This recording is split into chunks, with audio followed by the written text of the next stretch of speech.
All right, good evening. It is June 26, 2025 at 5:32. I'd like to call the meeting to order. First item on our agenda is approval of the agenda. Can I get a motion to approve the agenda, please? I'll make that motion. Thanks, John. Is there a second? I'll second. All right, there's only one change I guess I should have noted. The executive director's report was moved to the top, so we can get our guests from PEC, And they tag and Aaron, Aaron. Aaron's over and Aaron. there. Out of here early. So all in favor of the motion, please say aye. Aye. Aye. Any opposed, say nay. Motion passes. Let's move down to executive director's report. And James, did you want to kick it off? Yes, good afternoon, everybody. Today, I know we've got our building permit for pallet 24. We received that yesterday.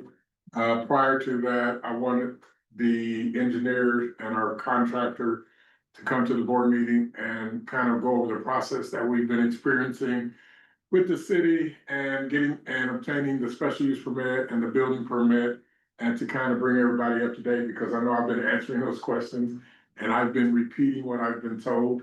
And so when I get asked different questions to dig deep into it,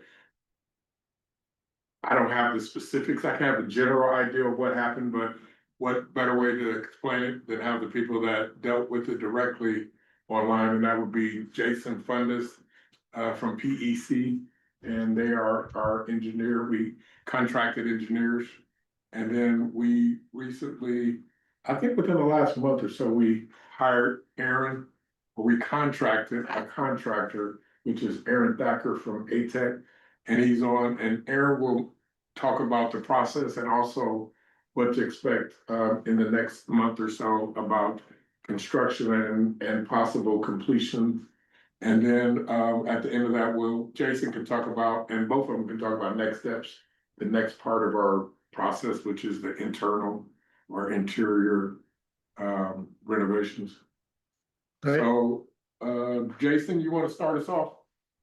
Yeah, certainly. So I'll start back when we kind of kicked off the meeting initially in June of last year, and the direction that we had received between James and myself from the city was to do the same as what was done on the North Michigan site, which was to just submit a site plan to the city and then move to construction documents. And so that was done and submitted in July 22nd of 2024, and then it was about a week and a half later that we got a response from the city that it was not on the planning commission, which we were unaware of, that it needed to go to the planning commission. So in August, we had a meeting with the city planning department to go over all the expectations within the portal that everything needed to be submitted on. Those were submitted in August 19th, 2024. That was submitted on the portal for the October Planning Commission meeting. So it went to the October Planning Commission meeting, at which between those two dates of August 19th and the Planning Commission meeting of October 23rd, it was reviewed by the city departments. Comments were received in September. We revised the entire layout again in September, going from 30 units down to 24 units. So we had to revise the site plan again at that point, re-upload it to the portal, and answering any of the comments raised there. It went to the Planning Commission, as I mentioned, in October 23rd, 2024, then went to the City Commission for first reading and second reading, and was approved on November 19th, 2024. That is when we begin moving to creating construction documents so that we can start getting pricing put together and then get a general contractor on board to move forward into the building side of things. So between November and the end of the year of 2024, we were working on construction documents with the first set of drawings going out to, I believe it was Mark Macbeth, James, you can correct me if I'm wrong, for pricing on the area. And that then led to getting new comments from planning department at the City of Lawrence to modify the SUP that had already been approved by City Commission.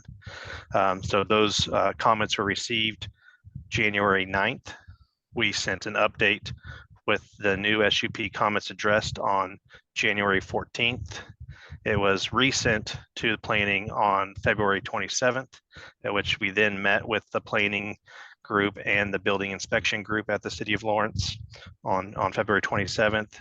We resent them again on April 14th, and then it was finally released by planning for the special use permit on April 16th, 2025.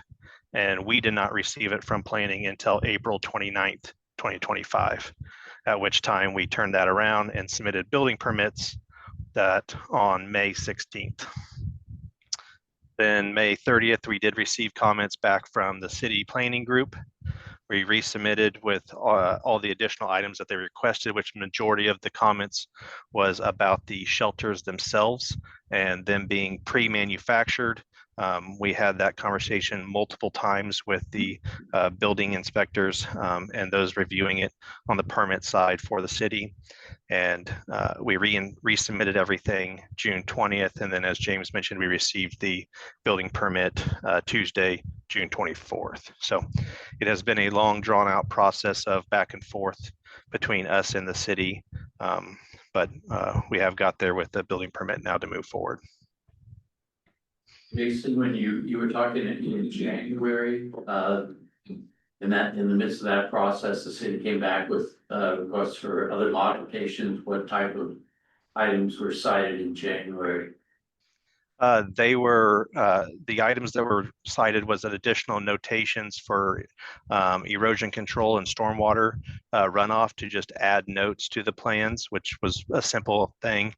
The other items were to add drawings that contained the layout of all the pallet shelter pieces, the bathrooms, as well as the single units themselves, but also creating a document that had the turning movements for fire trucks to be able to move in and out of the site, at which we were already exceeding all the dimensions required per city code.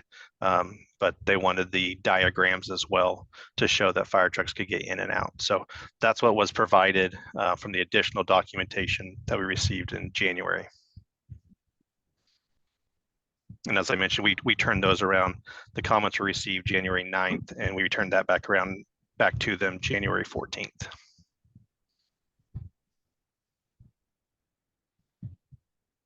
Jason, I appreciate all the work you've done on this.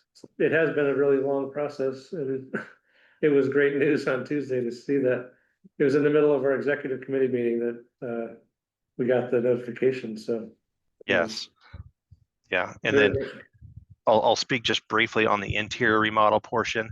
I'm coordinating currently between emails right now, actually, with the architect, HTK architects, and our electrical, mechanical, and structural engineers to get a site visit on site to go over any final details. And then we will be moving forward with those building plans here pretty quickly and trying to get that turned around as soon as possible to then submit again for building permits for the interior remodel portion.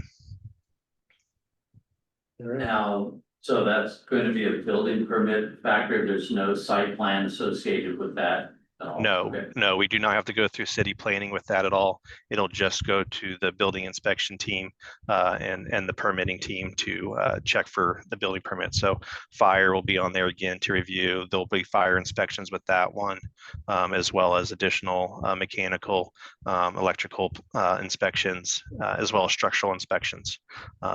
This current one on the outside for the pallet shelter is only requiring the plumbing inspection, and then fire will probably be out there as well to inspect to ensure that the units are being spaced at least 10 feet apart.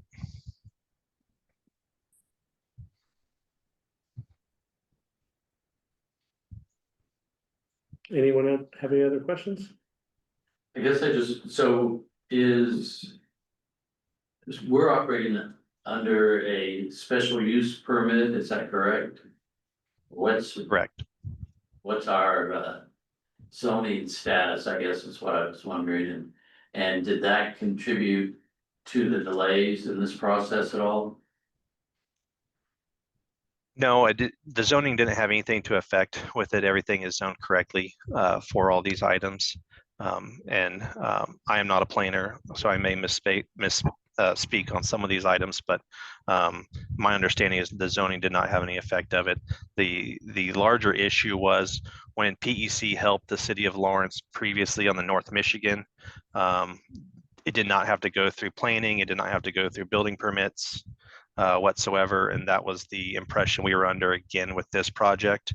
And then, like I said, that all changed when we had a meeting with the city planning department in August of last year, that we would have to go through the full planning commission, 2 readings at city commission before it would be approved. And then, like I said, then from pretty much from January to April, we were working on pricing and a general contractor to come on board, which now we have Aaron, thankfully, to come in and save the project and finish it up. You have any more questions of Jason, or are you ready to switch over to Aaron? Okay. Aaron, Hey guys, hey, thanks for the invite. thanks for helping us, man. Yeah, no, not a big deal. I'm excited about this one. It's kind of, I enjoy anything that has to do with you guys. It's pretty good project. Pretty excited. So we're gonna start cutting concrete tomorrow, and I've got the electrician scheduled for not this coming Monday, but the following Monday. I think that'd be the 7th, right? Is that the 7th? Yep. And they'll be there for probably a week or two, and we'll get concrete put back in, and we're hoping to start setting the pallets second week in August. Hmm. It's a pretty aggressive schedule, but I know it's not as aggressive as you guys want, but it's pushing everything we can just to get that in there. There's just certain steps you have to take. Yeah, we understand that. So Do I you have talked an to estimate? Misty. Oh, go ahead. I was just gonna ask if there was an estimate for the full completion.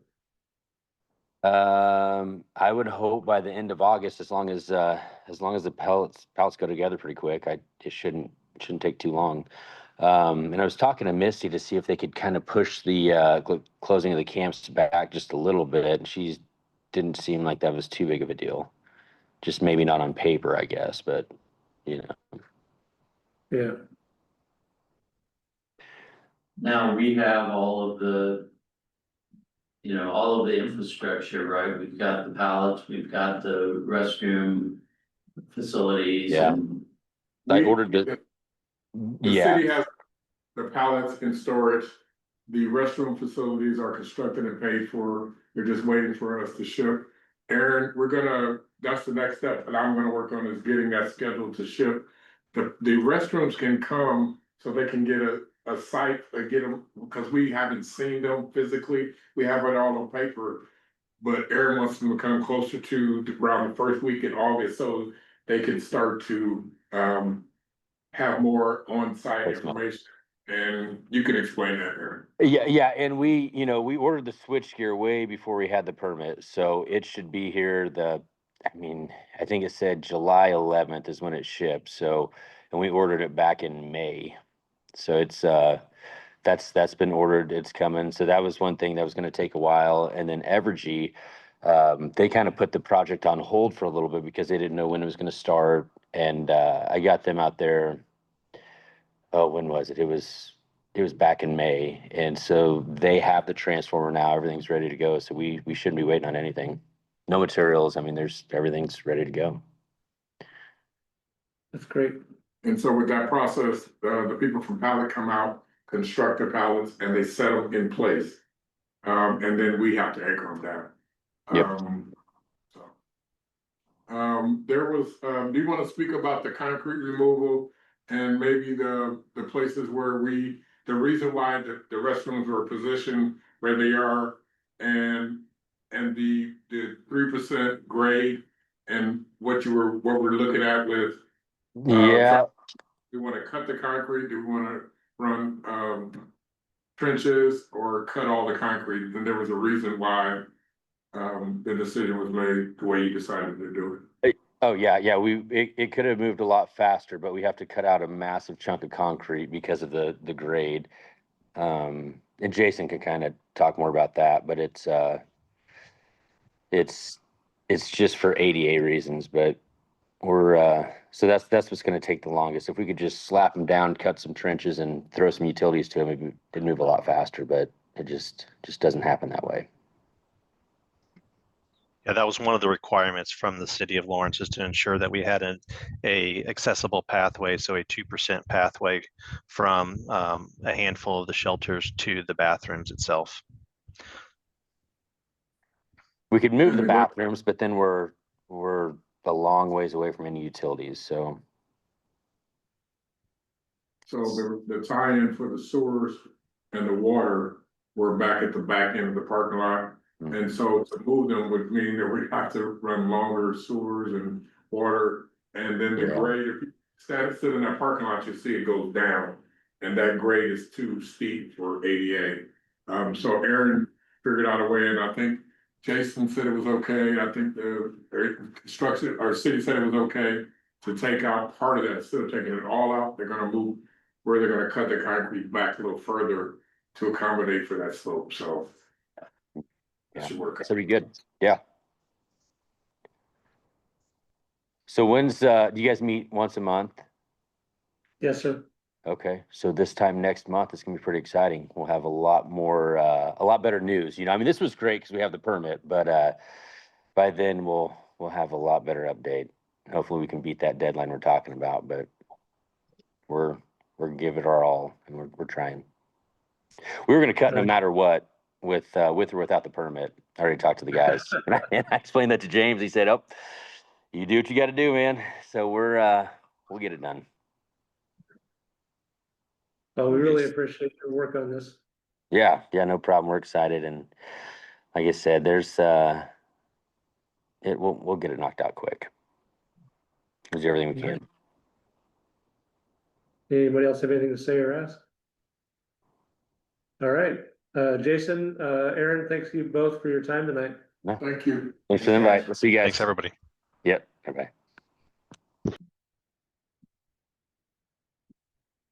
All righty, do you have anything else you want to talk about in your director report? Yeah, I have some numbers, to follow up on our group attendance.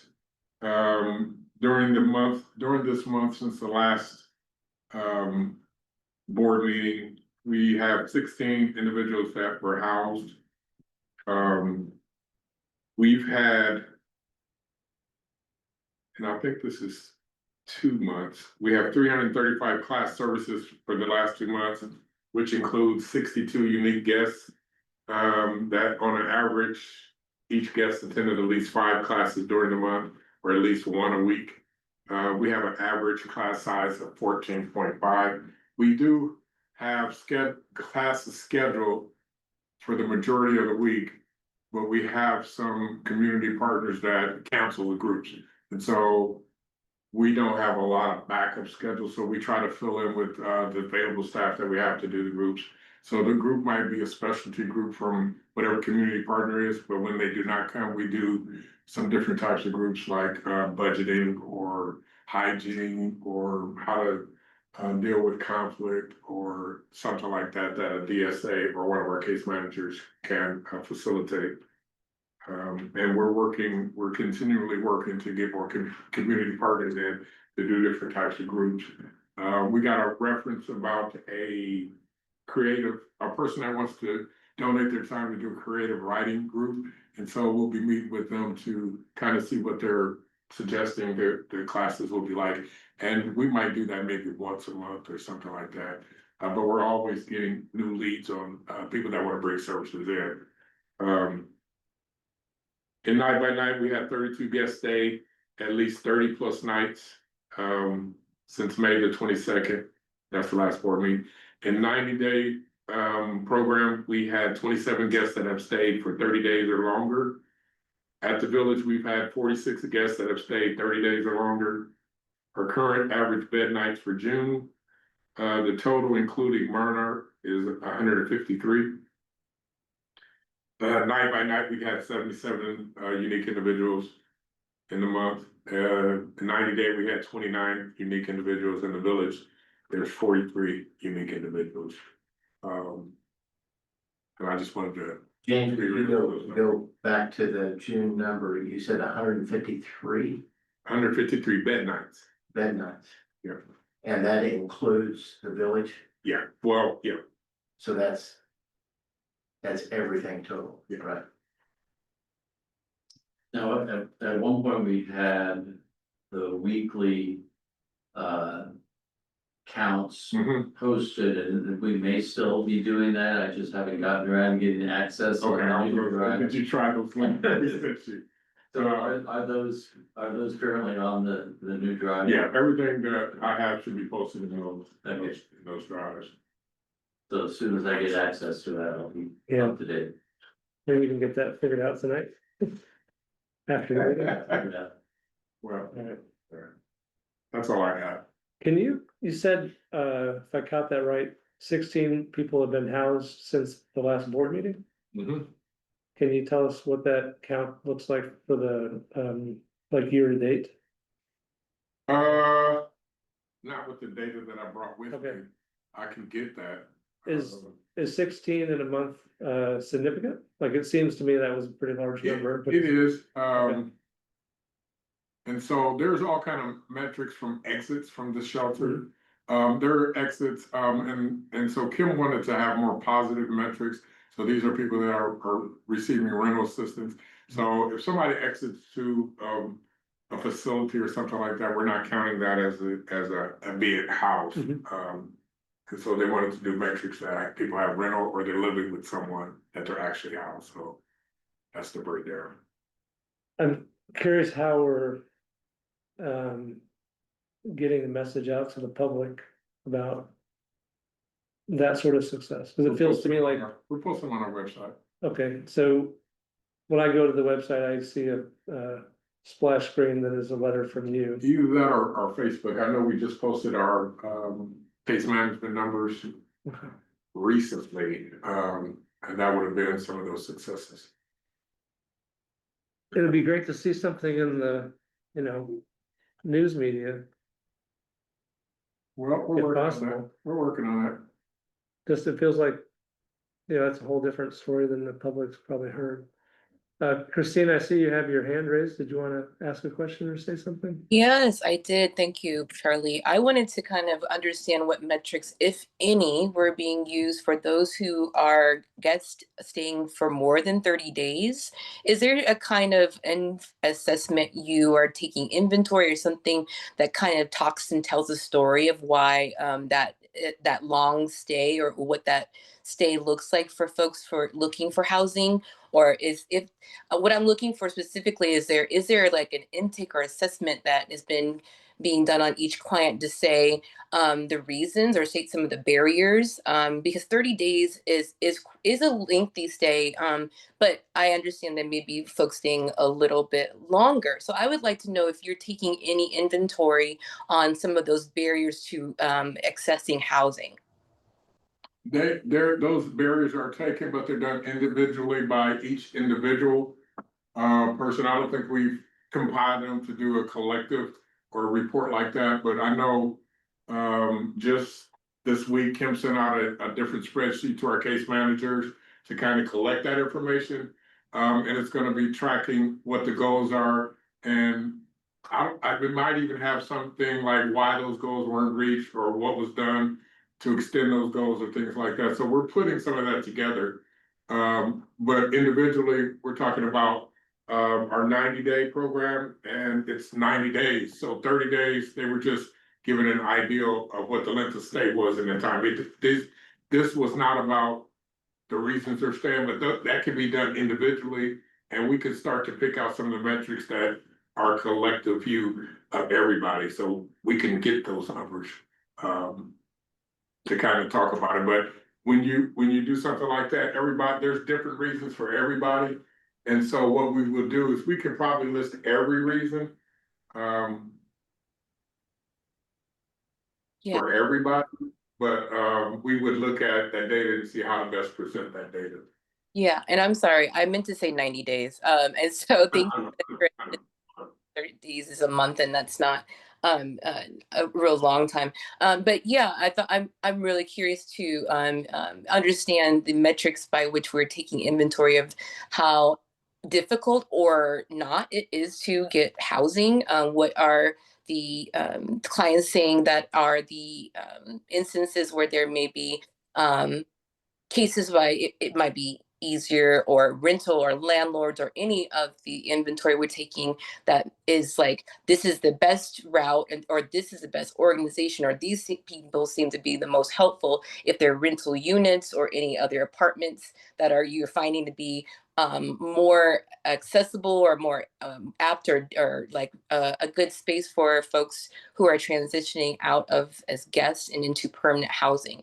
I just want to see if there's like something that we can capture as a maybe I'm thinking of like something that happens repeatedly, some kind of progress we can make towards collecting something that becomes more repetitive, and so we can see some increase of activity in some spaces, so then we can understand what those barriers are if people are staying 90 days or more, and if we're collecting that information somewhere. This is Shannon, and I'm traveling, so I'm gonna stay off camera. But what I can tell you is we run 9 different programs. Everything we have is 99% full. We would not have housed 16 new families in a month. So this number is excellent. I'm not sure how they're doing it. But I can tell you it's probably not with us.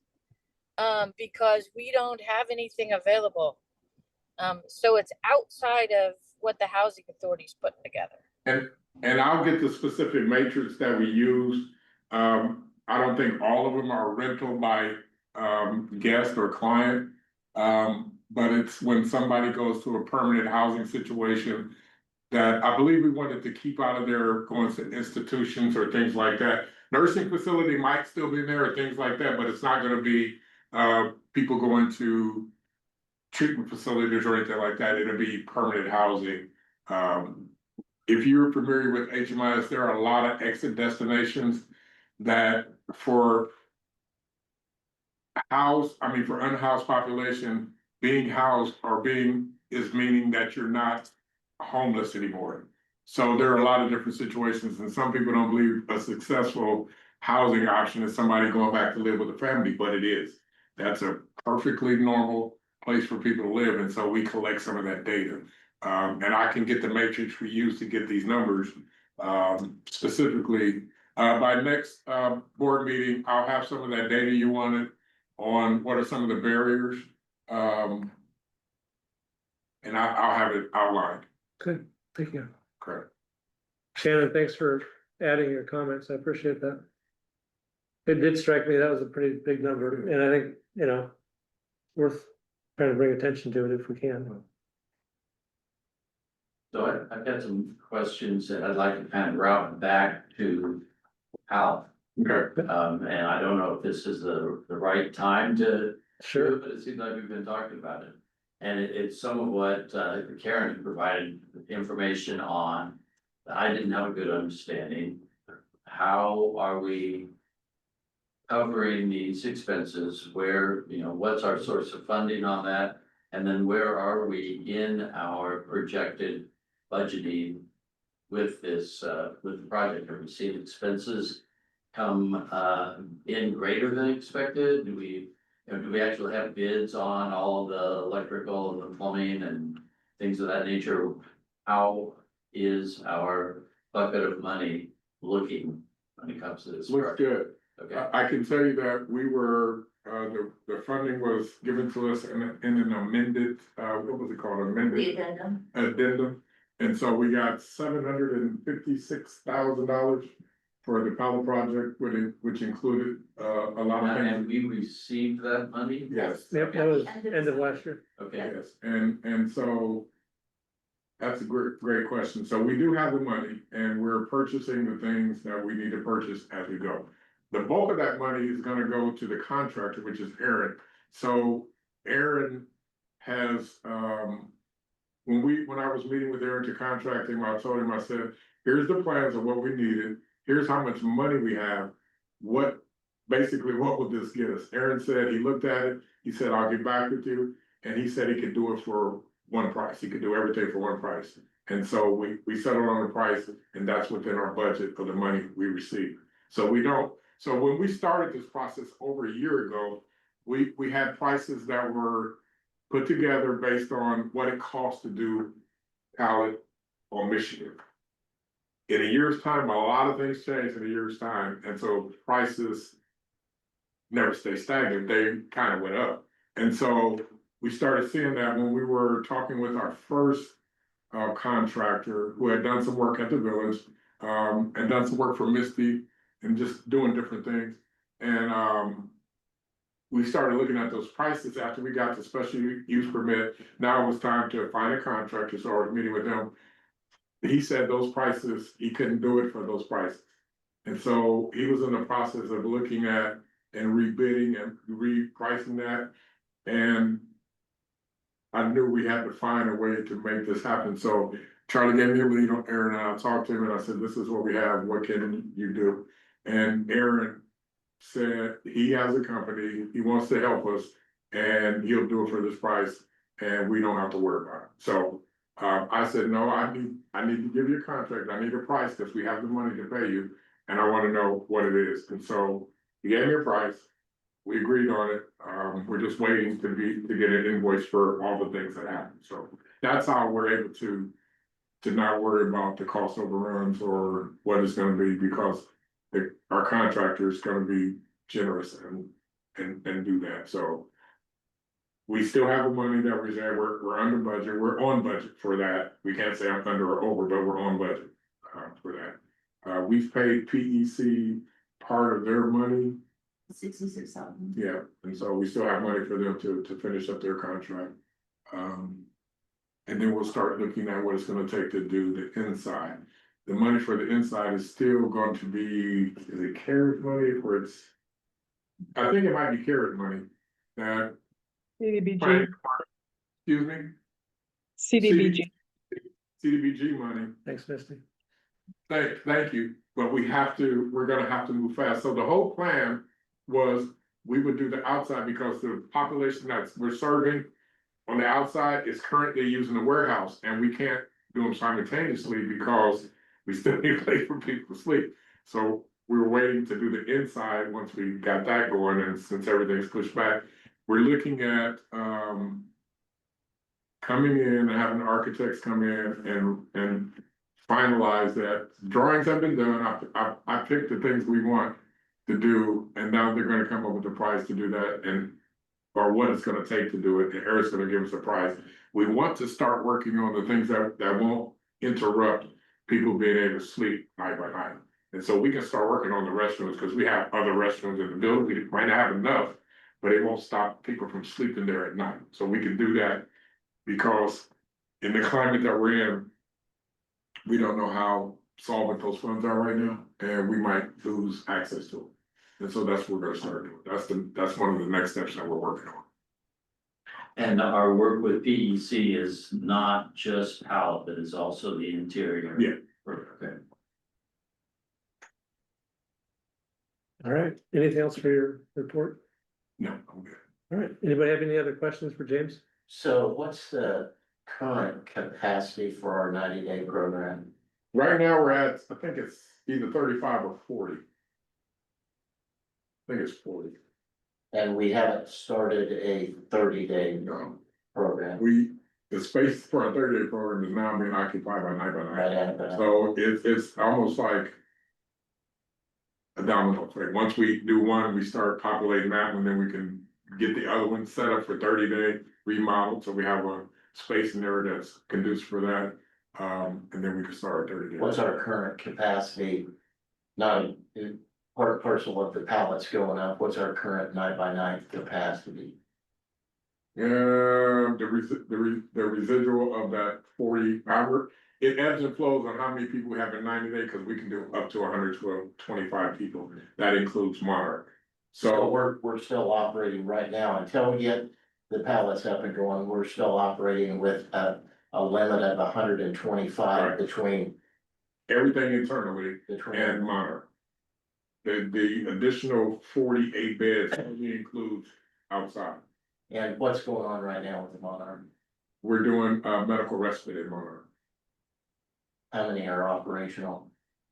They're all operational, Are they? but we have about 5 people in, and we're continually reviewing applications for medical respite. So, and we do reentry out there also, reentry respite. If they have someone that's hard to house, we have a couple of units for them to utilize too. That's been a wonderful project. So, all of them are operational. We just had 2 of them have mold. One of them's worse than the other, and we're working on getting that done. It's from the pipes bursting. Yeah. Pipes for the, Hmm? pipes for the, fire suppression system. Always with fire suppression. All right, anything else? Okay, let's move to the financial report. And, oh, I gotta share my screen again, sorry about that.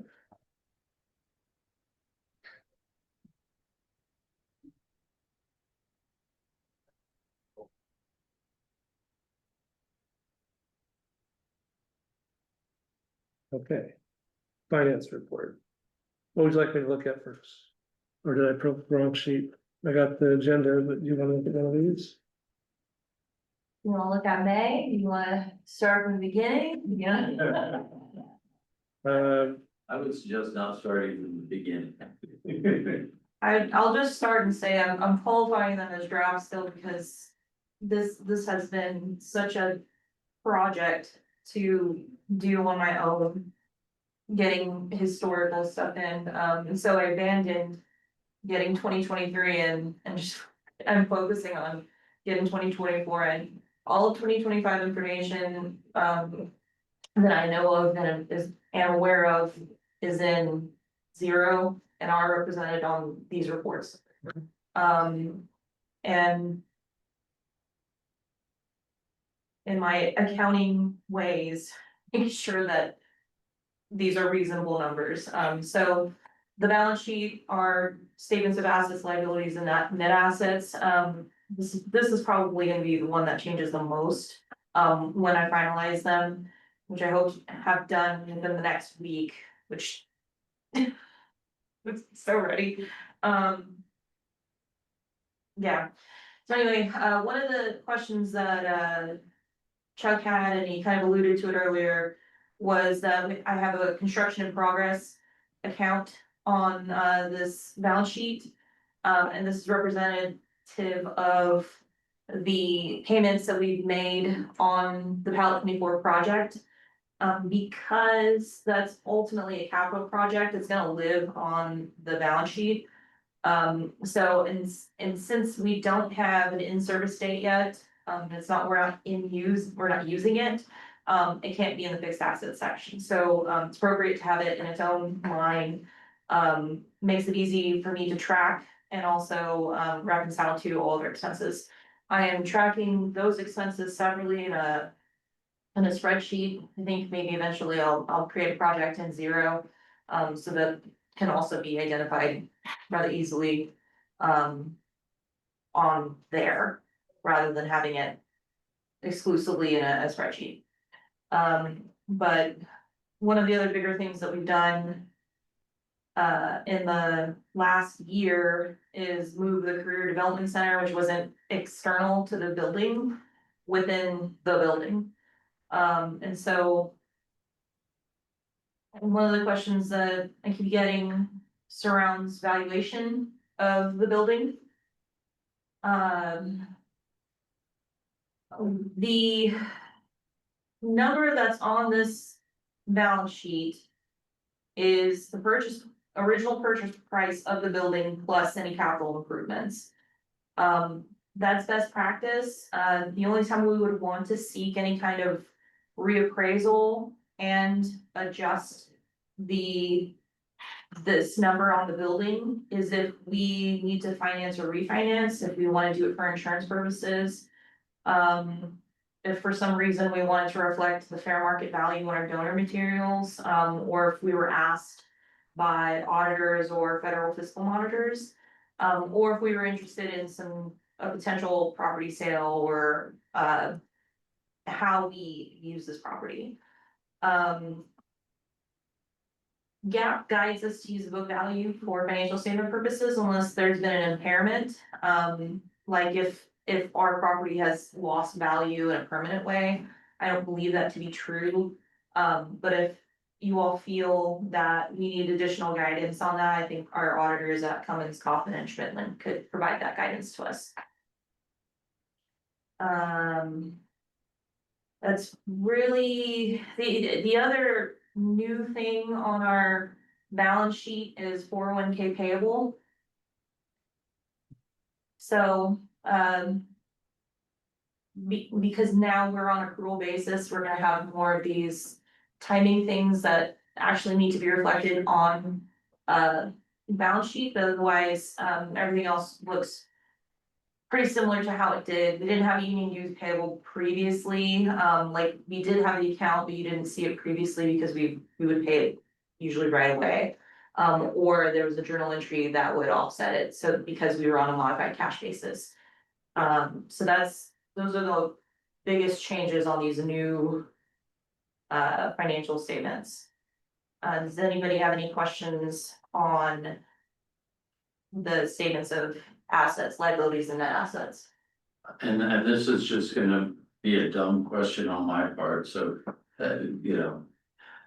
I'm again coming back to the idea that, we received, and I'm gonna round it off, $750,000 for pallet in December perhaps, and we actually took possession of that. If I were looking at the February assets statement, it was saying that we had $330,000 in cash equivalent. Is that reflective of that 750 from the city, or is that 750 from the city showing up under that accounts receivable category? That's a fantastic question, actually. Is that indicating that without having received that 750,000 from the city on that supplemental, that we would have been $350,000 in the hole at that point, or? Pretty much, we were surviving off of that addendum money, for the first few months of this year. Okay, We did not receive, and that's where we were not getting the payments as anticipated. for the 2025 contract, that's correct, yes. Okay, So the 2025 contract, as I understand it, wasn't signed until the end of February. And then, we were told 30 days from there. We didn't receive the first quarter payment of the 2025 contract until April 3rd or 4th. So when you're referring to 2025 contract with the city, Yes. correct? Yes. Okay, So so the amount of money the city has contracted to, that's promised us with this contract. So, that first quarter payment was like $875,000. Being that it was in April, we're in the second quarter now, billed that $875,000, which we received that, I think about April 17th.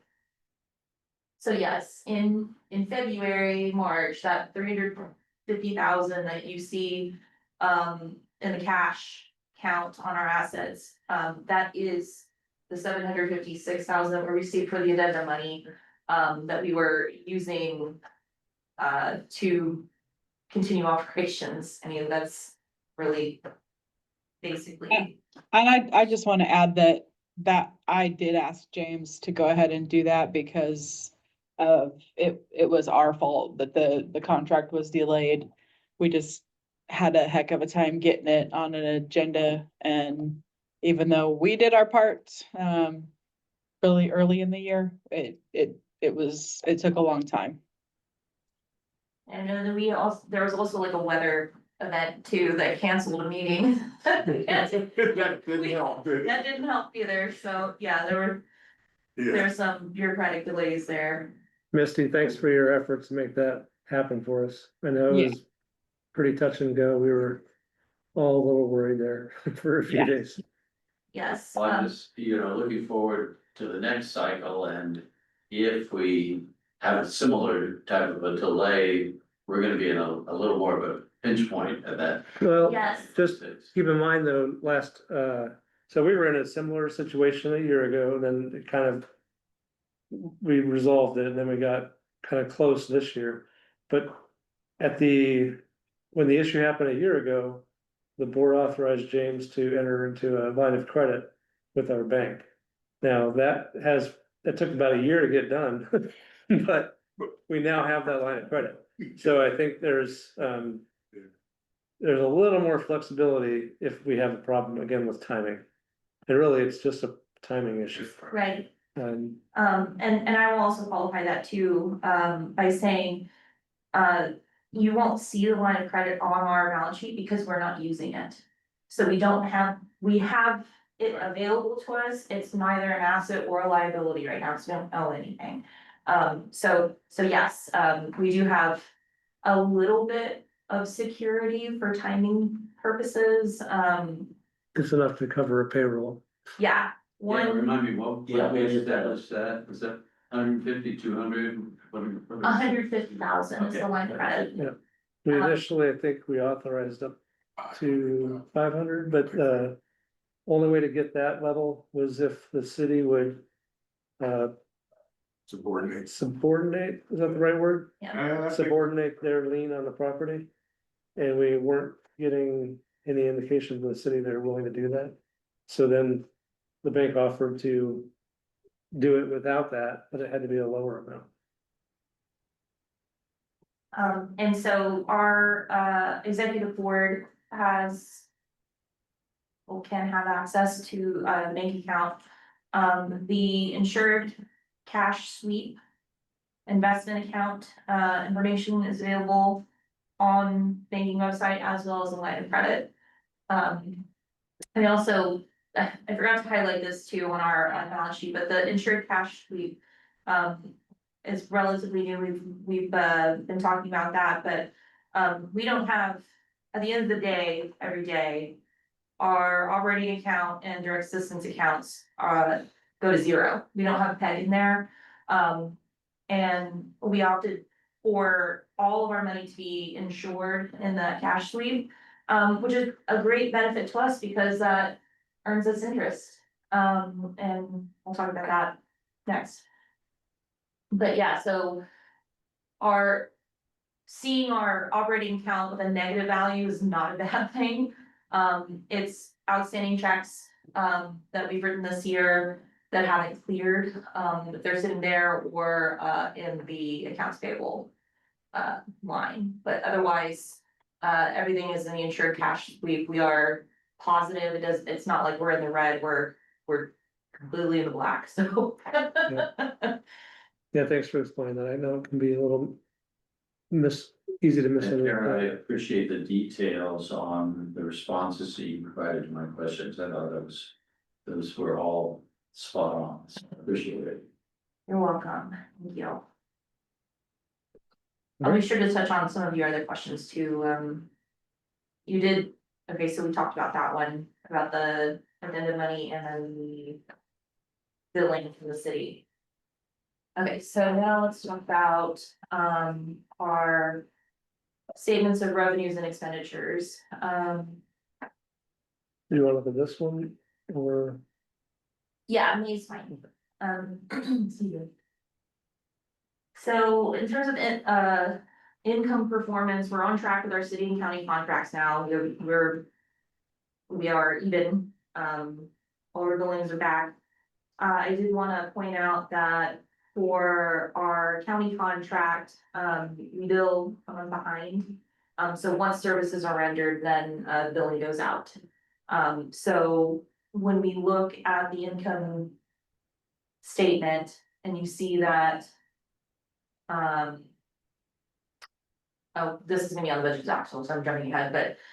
When we look on the budgets to actuals, it'll look like we're $25,000 behind, but we're not.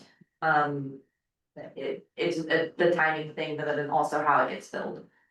Would you like me to switch to that page? No, because. Well, yeah, let's do that, cause I mean. That has everything that we're gonna talk about anyway, right? Yep. So. Our particular areas of concern though are donations and fundraising. We are significantly below budget. I think. Donations from individuals and organizations are down by over 48% compared to the same period in 2024. We. Still don't have any significant fundraising events on the calendar just yet. I know we've been talking about it.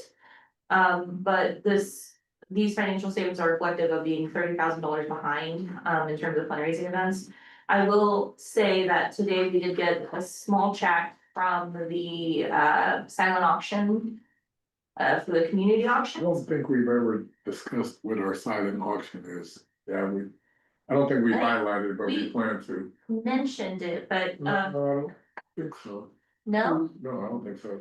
So we've contracted with community community auctions, and they said that they will do silent auctions and we will split proceeds.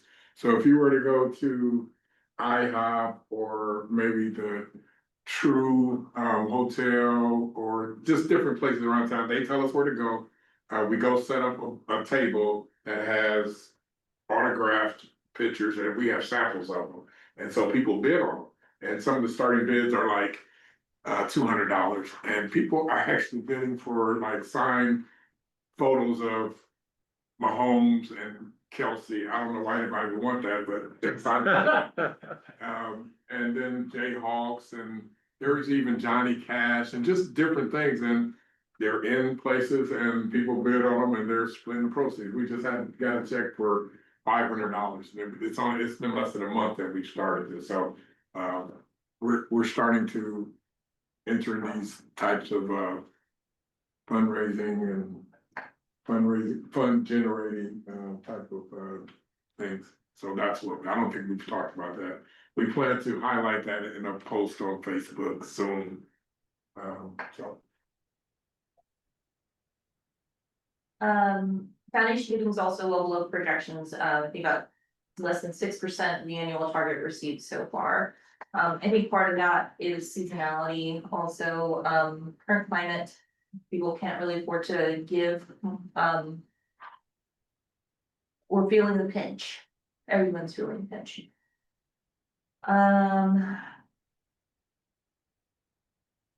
Okay, so then I think that's all I have for income.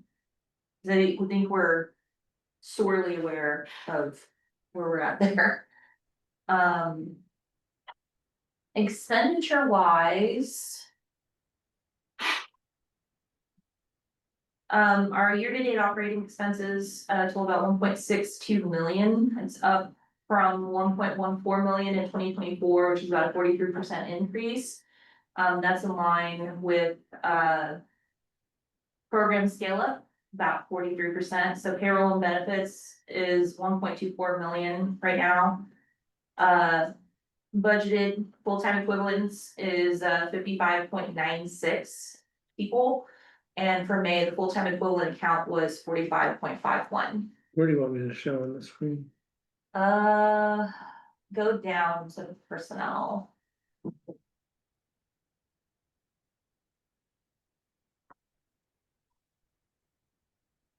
Almost there. I should have put this Payroll. in the order presentation, I'm sorry. I'll reconfigure this so that I can talk about it in the order that it's presented. So yeah, so budgeted full-time equivalents is 55.96, and for May, the full-time equivalent count was 45.51. We are understaffed at the shelter. We do have a few openings for direct support advocates, particularly 5 for the evening shift. and one overnight shift. We recently hired a case manager for rapid rehousing, and they will be starting in a couple weeks. Did you say you're understaffed, Yes, but it's over budget? Yeah, No, I had it's the under- same question. we are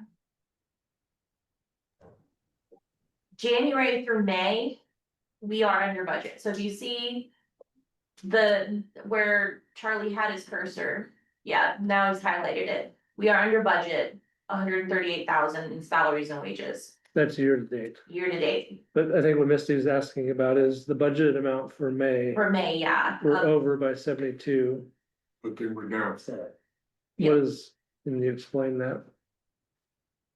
So there were 3 pay periods. in I was May. gonna ask if it was a pay Yeah. period issue.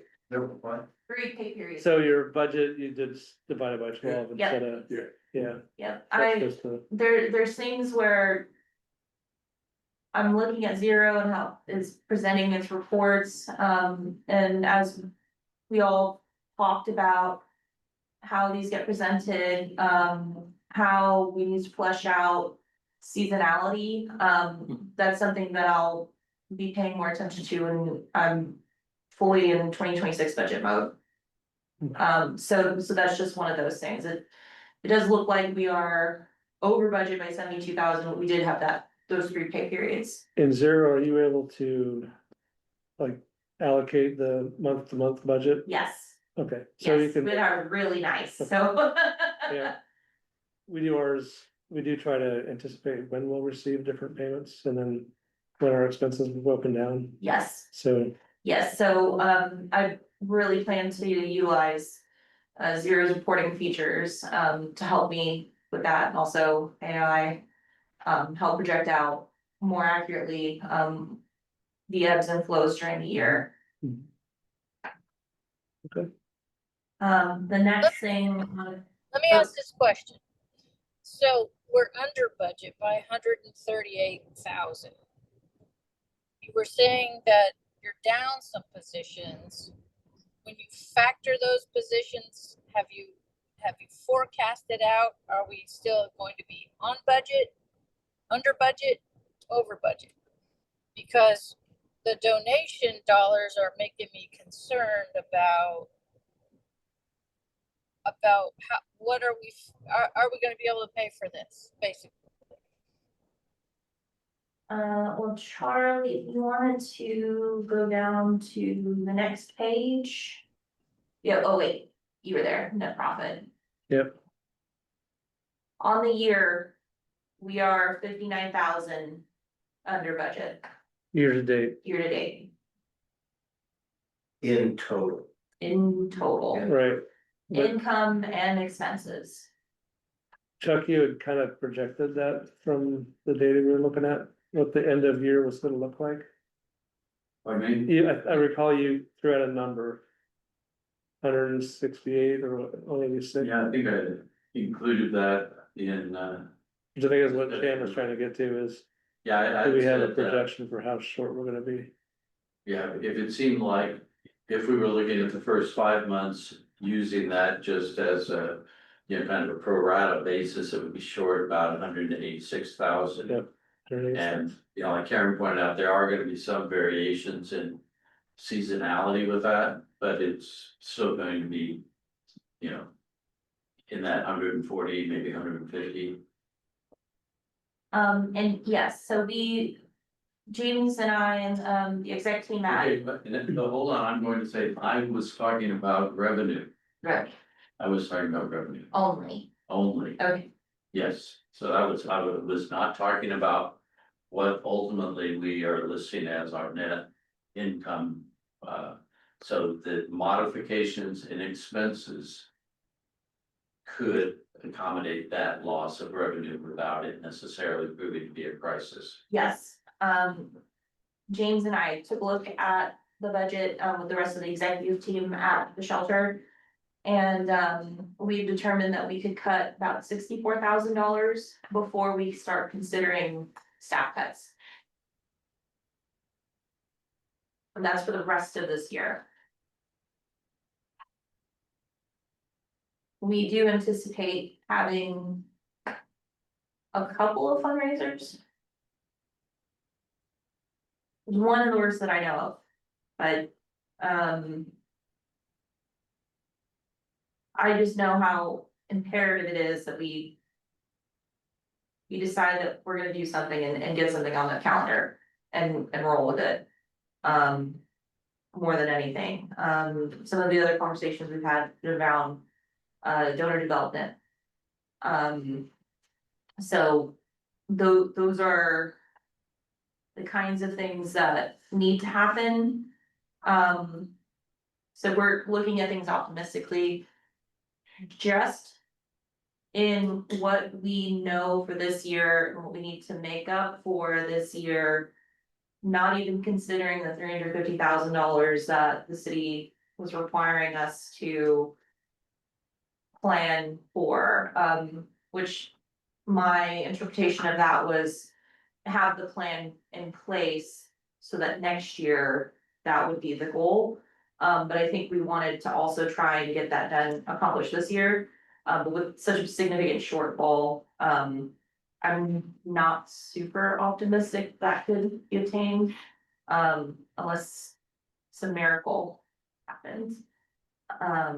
Karen, on this page, this section called other income slash expense, can you just help me understand why this section is where it is and not just included under the income? Or I'm not sure if this is income or expense because it's listed both. It's both. So why is it? Why is it Kind of its in own this- section? Yeah, Because those are, like, specifically loan interest. We know because we have an amortization schedule, right? But it's not like a normal expense. It's something that we need to factor in. So like donations in kind also something like that. Interest revenue is completely brand new account that we have, now that we have the insured cash sweep, which that 294281 purely May interest, purely. Just the month of May. Yes. Yes, and that's not money that we considered for or budgeted, because we didn't know that we were gonna have that. So these are kind of just outlier accounts, if you recall our budget meetings for 2025, you had mentioned we need to have depreciation expense in there too. So this is just kind of like an offbeat section. We need to have it in there, but it's not amongst all the other things, because these are just outliers. They need to be reported, but they also need to be reported separately. So traditionally, when you look at other financial statements, this section they have their own section for these kinds of things. okay. It's kind of like a bonus, I guess, like for other income, they're bonuses, and then for expenses, they're like. They're not something that you specifically budget for, but you do, but it needs to be in its own section. Yeah, I mean, ultimately, the depreciation is a non-cash expense, Right. so it's not really. And- I go back and forth with that. Now, the interest revenue. That feels is like something that cash. you have to recognize is going to be diminishing. Yeah. Because it's based on, Every month. It's- Right. yeah, as we pay for pallet, that is Yeah. gonna decline. And we pay for everything. Yeah, But yeah, we are getting another payment, in a few weeks. We'll have another, Another city payment, Yeah. another city building. so. I guess what I'm curious is why you wouldn't list it as other income up in your With the rest of the revenue. income and then other expense on your expenses side. Like I just hadn't seen it like that. So. You haven't seen it like that? No, we don't do it like that. Helpful. We have other income and we put interest in it. We have Right. another expense and we have other expenses that go there, so. But we don't pull them as a separate chunk, so. I This just- is probably from I shouldn't say probably, but my public accounting experience says, put it there. Okay, So yeah, so almost $3,000 in interest in May alone. And Was May the first month? Yes, of that. Well, technically. first full month. For first full month, yes. When we started the insured cash sweep at the end of April, like the very end. So we had, I think, 2 or 3 days of interest and it was about $200. And I was like, this is pretty good, because I mean, this is $200 we didn't have before. But it's at market rate, which I think was like 1.75, maybe higher than that. I mean, I think it was 2.75 Yeah. or something. But remember, the reason for doing that is, primary reason is to ensure Yeah. the money. It's now an FDIC insured account. Second, yeah. And that was because of our audit. They identified that as a a potential risk. potential risk. And Karen, you'd asked a question on the revenue, whether receiving a quarterly payment from the city, whether we should basically allocate that on a month by month basis. And I don't know that that needs to happen. I'm not that concerned, as long as we as a group have an awareness that that can swing. And as long as we look at things, I'm fully comfortable with a monthly snapshot not reflecting fully accurate status. But if our quarterly is good, I think that's good, Okay. you know, and so I don't know that we need to break it down into those little slices month by month. Yeah, there's certain things that now that we're on an accrual basis that I'm like, okay, well, we need to track these, like as of, for instance, we recently paid. Because it was more advantageous and cheaper for us, we paid for our auto insurance for the whole year. Sure. But we don't wanna recognize the whole year in this one, so that needs to be pieced out, but thankfully, technology makes it simple for me to just have the journal entry write itself each month. When I write it once, it takes care of itself for the rest of the year. And I just go and reconcile that account. And so that would be, prepaid expenses. No, I'm fine with that, I mean, as long as we have the awareness as board members and I go, wow. April looked fabulous, how come May doesn't look the same? Well, there's some differences, so. Yeah, and again, budget wise, the actuals versus budget.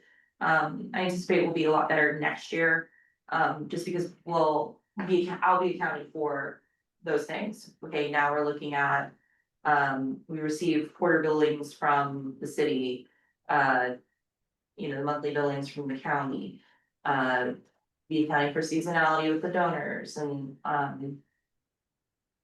we took, like, I have things kind of cut smaller in our sheet, so that there's like 1,000,000 pages of budgets actuals.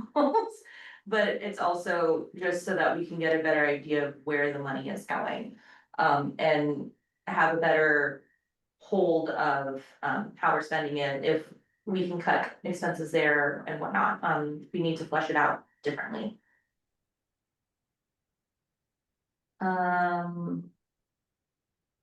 Okay, so, Okay, Here- can I bring our attention back to the back, Where do you want me to go? like, I believe you indicated that we were thinking about hiring for at least 3 or 4 positions. Question, which is, can we really afford to do that given where our well, I don't think we can't afford not to. Especially with pallet 24 coming. We need to maintain services, I understand the concern, but I know right now, we don't even have pallet 24 running yet. And the concern at the shelter right now is that we're too understaffed. And we don't want to continue running the shelter in that way. Burnout gets to be pretty significant, in that regard, and yeah, I just don't think we can afford not to hire more people in these positions. I think we can be creative, but I think in terms of, for now, we need to kind of stay the course, and really put all of our efforts towards fundraising and donor development to make sure that we can make up the differences and continue operations in this manner. Those positions are primarily DSA, Yes. all DSA? All DSAs. All DSA. Particularly for overnight, so 5 overnight or 5 evening positions and 1 overnight position is needed. We have a lot of Okay, staff. sorry, have a my lot- connection just dropped, so. Um,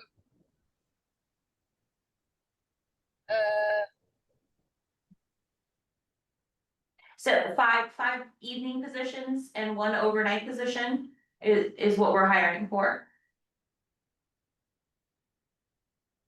And that is to bring us currently up to speed, or that is in anticipation also? That's replacing people that have left. Okay, We have a lot of students that are leaving their positions. We've had a lot of students that have graduated and are moving on. We have people that were relief before that took on some full-time shifts or more shifts that want to go back to relief. We have a person that had a student visa that's no longer has he has a student visa and he can't work. I mean, there's a lot of different things, and we can't, we have to have that amount of staff to operate a safe Yes. facility. And that's what I mean, we can't afford not to hire.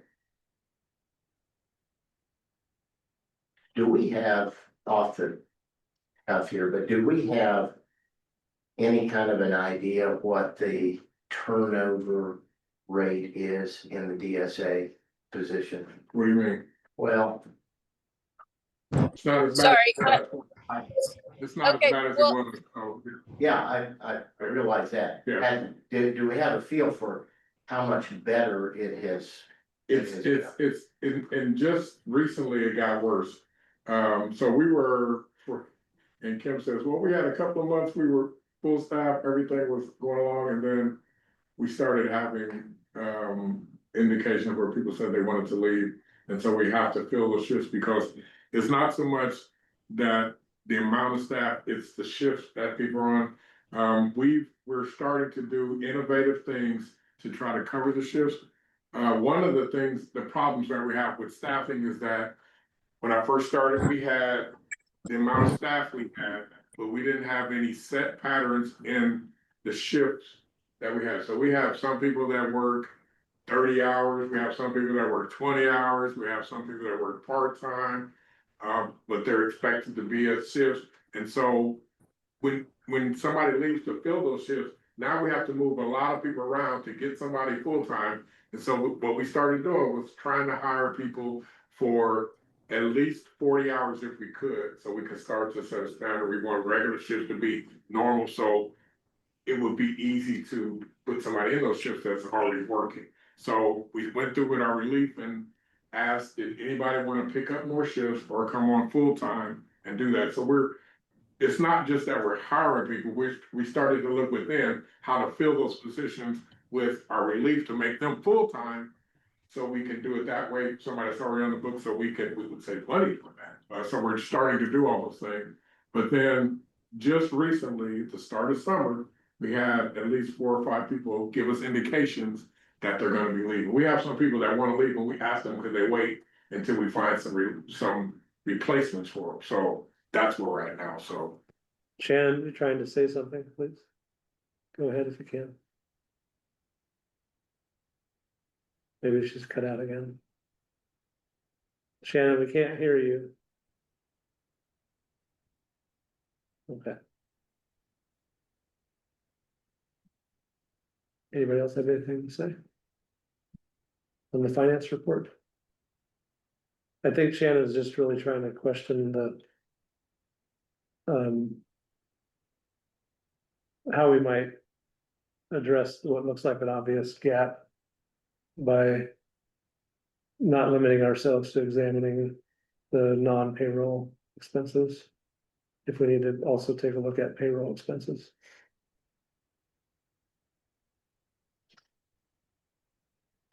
Yeah, As long as services remain the same.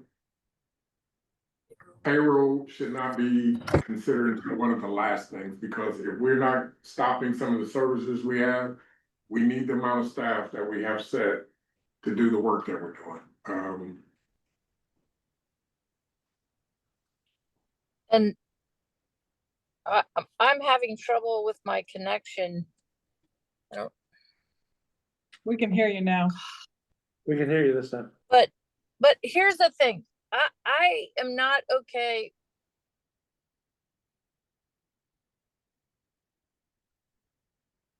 I think she's calling. Yeah, you cut out again. We're not okay. We get it. We're having some technical difficulties, but I think what I'm hearing her say, I think we need to kind of acknowledge is if we have to cut expenses, we cannot. We might be able to cut expenses, but we probably are not gonna be able to do it sufficiently unless we also examine payroll costs.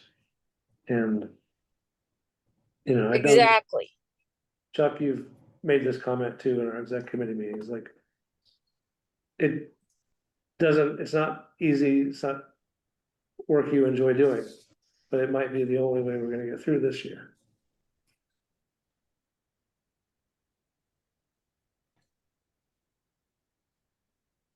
Yeah, I would be pleased to see that we didn't have to get to that point, but I think when we look around our community, we see that virtually every agency that is in a pinch has to make that call.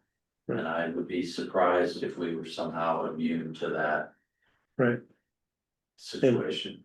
Maybe another way to frame this would be our FTE count for next year. We know has to be lower. Yes. I don't think we have a strategy that's gonna get us more revenue. Especially when we know the city's, expecting to cut. So we need to make some decisions probably now that are. I think it would be helpful to have information, if possible, about the operational areas, the functional areas where the FTE is, just so folks have a sense of where would the impact be. Was that you, Jill? Yes, sorry. All right, thank you for saying that. I couldn't quite see the screen there with who was talking. Yeah, I think that's, like, we're gonna have to look at this a little bit, probably more thoroughly, Okay. so. For our next board meeting, make a note. As we use,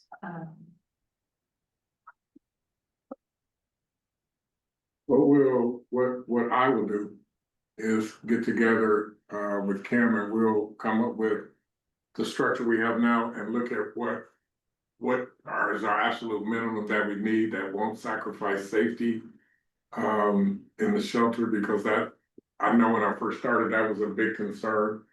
And the only way we can continue to be safe is that we're adequately staffed. So what I can do is tell you to come back with what an adequate staffing pattern would be for how we have things set, and start there. I know we've So I talked can provide about, those numbers. we've talked about, We'll come back next month and do that, or we'll talk about it executive team. I'll have those numbers for you. Okay. Well, I think we need to. Did you wanna speak about, I lost power to the camera.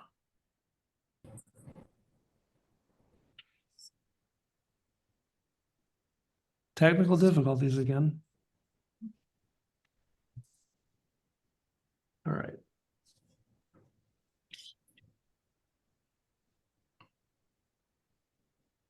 I think the meeting owl is starting back up.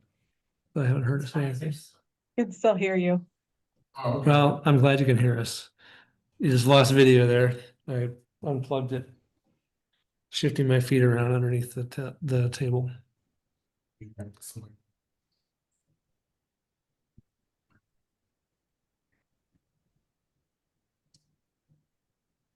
No, that's me. You don't want that.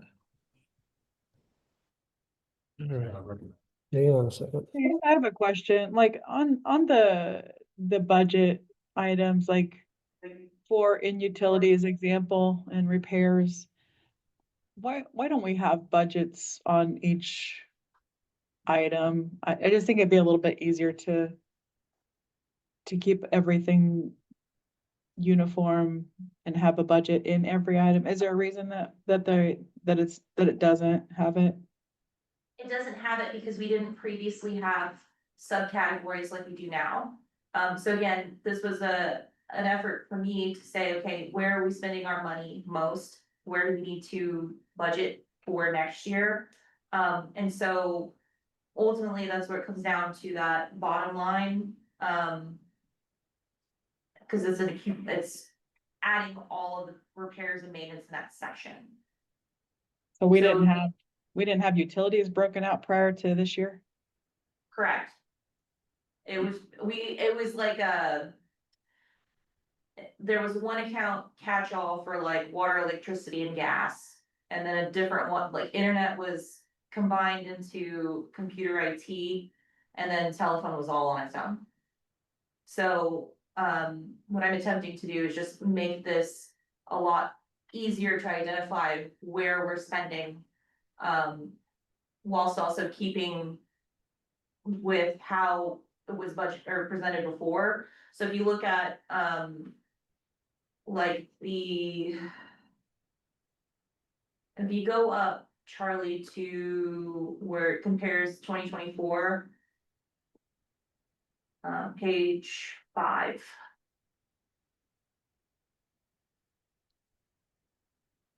Which section? Go down some more. Cause Missy's talking about utilities. So, It's page 4. At the bottom of page 4. 4 of 7. the statements of revenues and expenditures, so like on the Adobe version, if it's page 5 there, but it would be 2 of 4 of the statements of revenues and expenditures.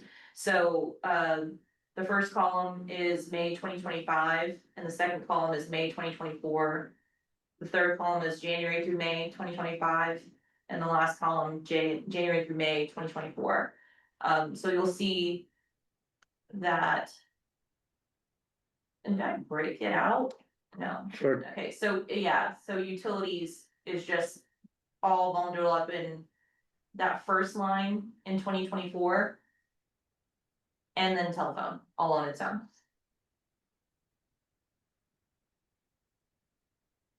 But you can see at the bottom, the total utilities, we have that good comparison there. So this, again, is just an effort of trying to identify where the money is going. If we can make any costs, if there's maybe some sort of problem, particularly in repairs and maintenance, just because I've been noticing that we've had the plumber out more this year than I recall last year. So I appreciate that it's broken down more, but I'm a little confused by the variance on the on the month. So for May, expenses for utilities were over 9,000. A year ago, they were under 3,000. Is May an anomaly here? Because I think the so. overall year to date, it looks like utilities are costing us quite a bit more. Yeah, I think May was an anomaly. Okay, so that's.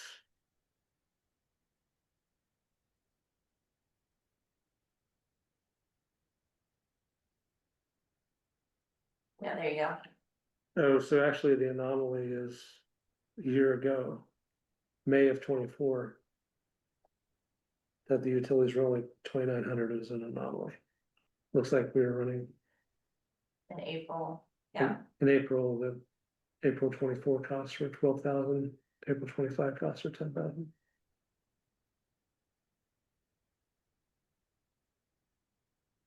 But year to date. Well, I guess that really means the year to date for the 2024 is lower than it normally would have been. So maybe the bills got paid differently Yeah, last year. accounting for them differently. Yeah. And particularly with Kindred, once the month is closed, it's closed. There's no going back and modifying it, Mhm. which can be a good thing, but also can be a bad thing. Well, I do want to move on if we can. Does anybody else have anything they need to ask about in our financial report section of our agenda? Okay, No, but Shannon said to say sorry that she relay her apologies, her connection isn't working. oh, yeah. The woes of traveling.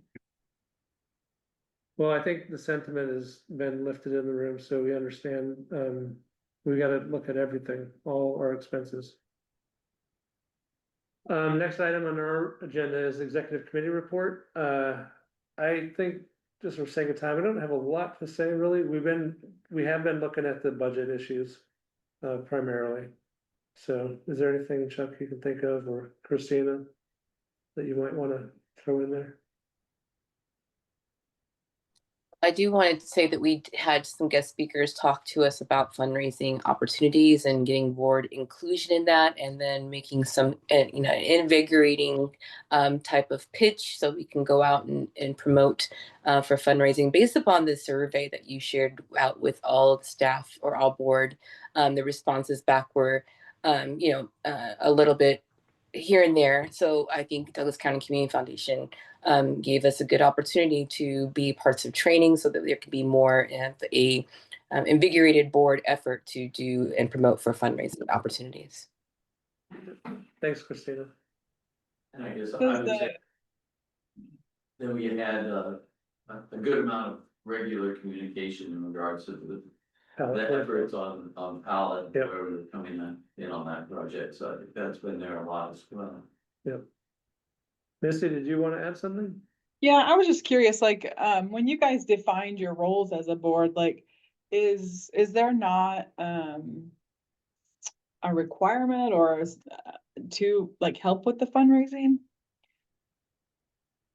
Yeah, there is mean- not a requirement, I would say, but in the board, financial policies, it's addressed in that document, and we passed that in, when did we adopt it? May Um, of 2024. Yeah, I think it was about a year ago. And I know the discussion preceding that, there was, it was kind of mixed around what the board's, how, Rules. yeah, I think we kind of started with a proposal that was maybe a little too aggressive and had to back off, because of the board reaction last year. So. And I Well, I think think- I'd like to maybe defer any more discussion about that until we get to the fundraising committee report, which is lower on our agenda, if you don't mind, Misty. Okay. Okay. Is there anything from the advisory committee? I want to say that last time we spoke, James and I were going to put a meeting on point and get connected with the additional person. I feel like you gave me a name, James. I hadn't received an email, but I know that you and I have been in communications about how that advisory board will look and what it looks like to talk to your strategic communications and the website about that launch and reintroduction. So that is still an ongoing conversation. Yeah, it's something that's past due. We do need to get something on confirmation of the date for you and I, James, to talk about what that would look like to have that advisory board application and what that looks to launch that project and that board again. Thanks, Christina. Next committee is operations committee. Has there been any meeting? No, okay. Let's go to fundraising committee, and I know we got about 28 minutes left, so I'm gonna try to keep this brief. We started the fundraising committee just a month ago with the board making the decision to appoint John, Chacani, and me to the fundraising committee. And we have met total of 4 times, since last month. We've had, meetings with, an organization out of Kansas City called the Philanthropy Place. They're a, professional fundraising consultancy. And they've provided a proposal, if we were interested in engaging them. I believe the estimate was, I recall the estimate was $7,500 a month, but I guess it was for 6 months. We also had a meeting with Becky Price, and Becky Price has, if you haven't heard of her, she's the former executive director at Ballard Center. I think she retired a couple years ago, 2 years ago. And Becky, John's had a lot of experience working with Becky. She has a very particular approach to fundraising that she shared with the 3 of us, and has also expressed her interest in helping us if we were willing to essentially follow her model to the letter. If we try to deviate from it. Well, that was specific to a gala. To a gala. Yeah, to a fundraising gala. If you wanna have a fundraising gala, We have to do it. If we want her support in that process, we have to do it her way. want her Yep. total support through that process, then we would have to be willing to do it step by step by step, but. Yep. The, We haven't had a meeting since that conversation, so I can't speak on behalf of like the whole committee, how we, think that's the path to go or not. But I would say that, I feel like we're, still floating around multiple ideas. Another idea that I had inserted is having actually hiring a position for a development director, or director of development and community engagement. But we haven't had any discussion on that either. That was just me kind of injecting it at the end of one of our meetings. And I think I'm missing one other thing. yeah, there was another group, and I don't have my notes from that meeting with my Charlie, but there was another group you mentioned. But at this point, I'd say we're making we've been pretty active, meeting pretty much weekly. And I think we'll have something probably more concrete by the next board meeting. And I also think we'll probably end up having to figure out how we're gonna keep the information to the executive committee. This has been a little awkward for me because I'm on both the executive committee and the fundraising committee. And just need to be careful about how we're engaging outside of a public meeting. So, Jill, I see you have your hand raised. Do you want to add in something? Yeah, all due respect, hearing that the fundraising committee's been meeting a lot. But then also going back to the conversation previously about not having any fundraisers on planned or on the books. Like, I can't, it's hard to wrap my brain around being able to spend money when nothing's been planned from a board perspective. And I know that all the board members, you all have jobs and all that stuff. And I've been on a board before and had a job and done, I know it's not easy and there's a lot going on. But I think that it is, especially from a community partner perspective, what we look at, what we scrutinize our community partners, and during budget season and budget hearings are coming up in a little over a week, we want to see that the board is actively engaged in the fund development and advocacy and all that. I sent an email a little earlier this evening about, in response to the survey. I guess I was under the impression that the work that Barry Feeker had been doing with the shelter was community engagement with the long-term goal of getting through more community engagement fundraising. So it feels really premature to be talking about spending money on a consultant. Especially, I love Becky Price, but especially like somebody that says you have to do this my way. All these that just raise a lot of red flags for me. I know there's a lot of good intent here. And the last thing I'll say, and I put this in my email earlier today, is previous versions of Lawrence Community Shelter board and staff have included a director of fund development and community engagement or a staff member.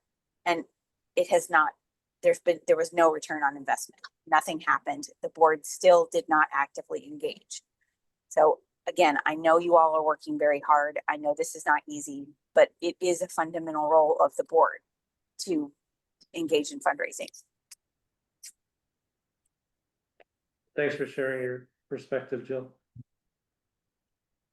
That's kind of what I was gonna ask as well, is like, I know that one thing that Barry said to James and I, when we were talking about this, he said, you know, before you can go out and talk about how good things are at home, you got to make sure that things are good at home. And I know that the executive team and all the staff at LCS have really dug in and, you know, started making more robust changes in their social media and, you know, and sharing the good work that they're doing. Like, they're almost at 80 people housed, and I'm pretty sure they were only at 70 the whole year last year. So now that things are good at home, it seems like this was a really bad time to stop what James and Barry were already doing. But what I was gonna ask was like, the board, you know, James and Barry, you know, we know that Barry was somebody who brought in like around, on average, $6 million a year when he was an executive director.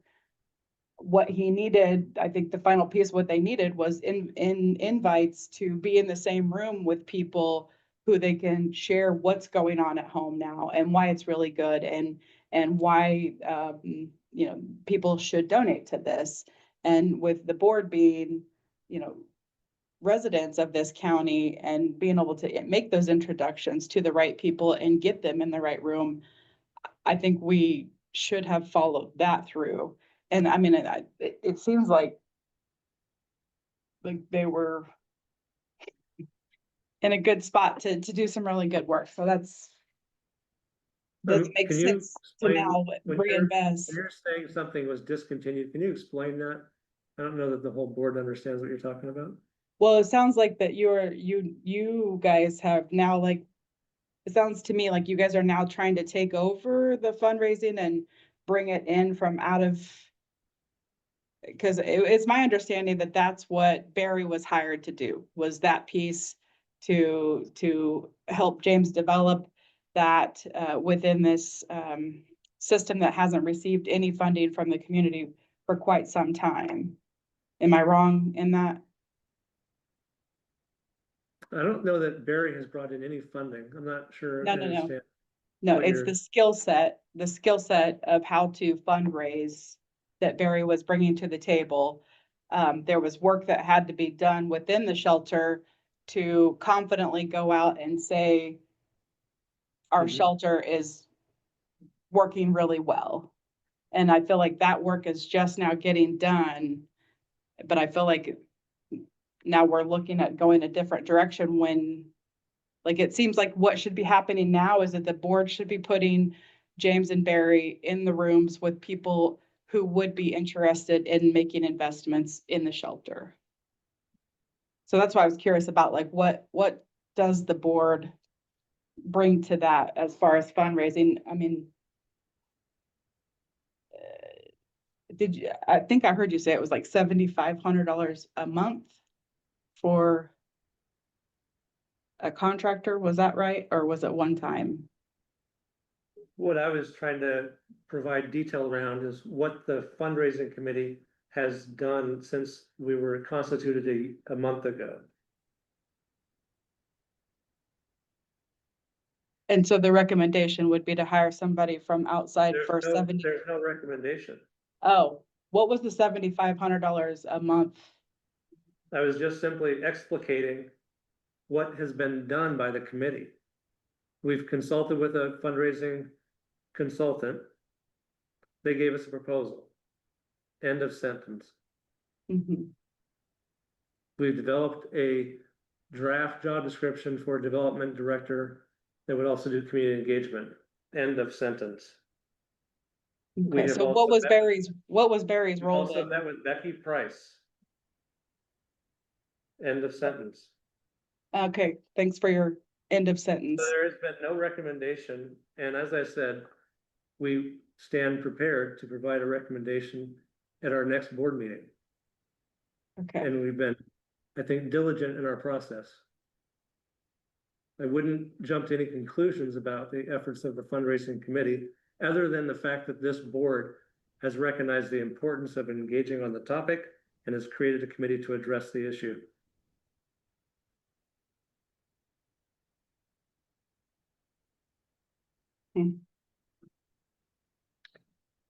John or Connie, do you have anything you want to add?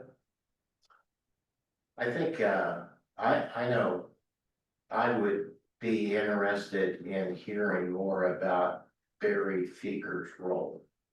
Cause we are paying Barry Feeker, right? Mhm. We have paid Barry Yeah. Feeker. Yeah, that's what I didn't understand. So I must have misunderstood because I thought that's what you were saying. I don't know, maybe James, you can speak to that. Not specifically. His role does not include fundraising. Barry was a strategic development, coordinator. With Barry coming on, we put together a strategic development team to start to put, I guess, me in a position to walk away from a lot of the operational duties at the shelter, to be in a position to go out and do fundraising or donor retention, donor building, to do all those things. One of the things we recognized in the beginning was that we needed to create a positive social media presence, a positive website, and all those things, and a platform to get that message out there. We also had to simultaneously ensure that the things that we were going to be telling people was what it was supposed to be at the shelter, to ensure that where we were could be accurately reflected to the people I want to talk to. So we started working on posting and ensuring that our financials were on our website. We did all those things to create an air of transparency. So it wouldn't just be me saying it, they could actually see it, and they could start to see the posts, the social media, and all those things. So we started a campaign. It wasn't just one fundraiser or donor retention. It was a combination of all those things. So we started strategizing on how to do that. So we've been meeting in strategic development since December, maybe the first week of December, second week of December, of January, excuse me. We started in January. And so that's what we've been doing. So is Barry's, are we still using his services, or is that? No, we're, this is his last month. He's effectively, we've ended his contract as of this month. As of this month, Yeah. okay. All right. Thanks. And we started looking at all contracts to see what could be trimmed, and where we could free up some money to start to do some fundraising and things like that. So we started looking at contracts. That's what myself and my executive team did. We went through all of our financials and looked at what we can do. Karen alluded to some of those things that we were able to look at $68,000 that wouldn't hamper with operations, that we could say if the fundraising committee wanted to use that money for whatever, for the purpose of fundraising, they could do it. So we were asked to do that, and that's what we did. And I didn't have anything additional to add there. I know you asked if I had anything. Thanks, Chakani. Okay. Yeah, and I know that James has a lot on his plate, but I would just go back to my experience as a board member and a board chair and being in some difficult financial situations previously with another not-for-profit in Kansas City, and the having equipping the executive director when it does not make sense to hire a full-time financial or fund development person, or you don't have the means to do that, making sure that the executive director is equipped to do that as successfully as possible. So making sure he's got a strong support system underneath him foundationally. And I think James has worked hard to do that. And then, having a strong product being an organization in LCS to then showcase to the community in hopes of getting more donors. And that's where the community engagement piece in my mind was an indirect way to get towards more funders. So I just wanted to add that part.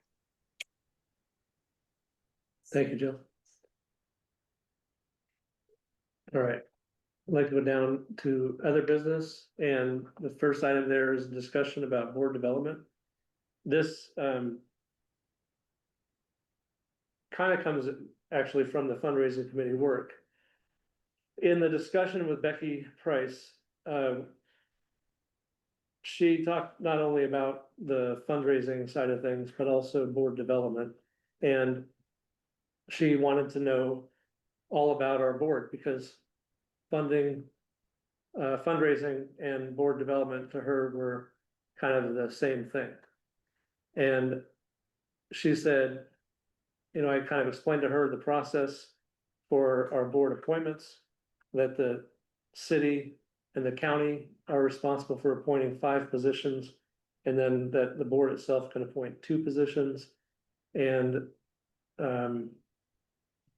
we didn't have much ability to control, the board itself couldn't do much to control who gets appointed, because that's a process by the city and the county, other than those 2.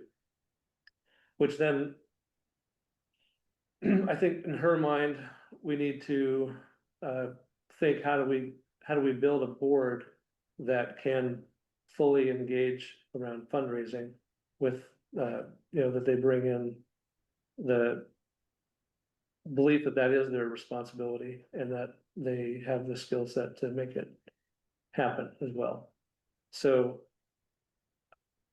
she alluded to being able to train people to do it, but she, I think, made a stronger case for recruiting people that already have the wherewithal to do fundraising. And so I wanted to put on our agenda, just to have some discussion about board development, because I feel like when all of us got to this board, that may not have been our understanding of our role. And I know from the discussion we had a year ago that there was some hesitation to kind of fully say, yeah, that's an expectation and I can step up to it. A year has passed, we're facing this issue more directly now, and just wanted to get people's, like, where they're at, what they're thinking about this issue, and how we might build a board that's can rise to the occasion. And some of the other things that are just more technical, I wanted to bring your attention to the current board composition. If you look at the last part of your agenda, there are 3 people on the board currently that will be terming out, or their term ends this year in October. Rebecca, Chuck, and John. And so the process that the board has to appoint an independent director is this board makes that decision. So Rebecca's position, her term ends in October, and this board would have to make a decision whether that would be to reappoint her if she was interested, or to appoint someone else if that was the board's desire. So that one is fully within our control, and I think it's important for us to consider, like, how do we take advantage of that moment? I haven't talked to Rebecca. I was hoping she'd be at the meeting tonight, so we could have that discussion. Maybe she would be willing to give us some indication of her interest.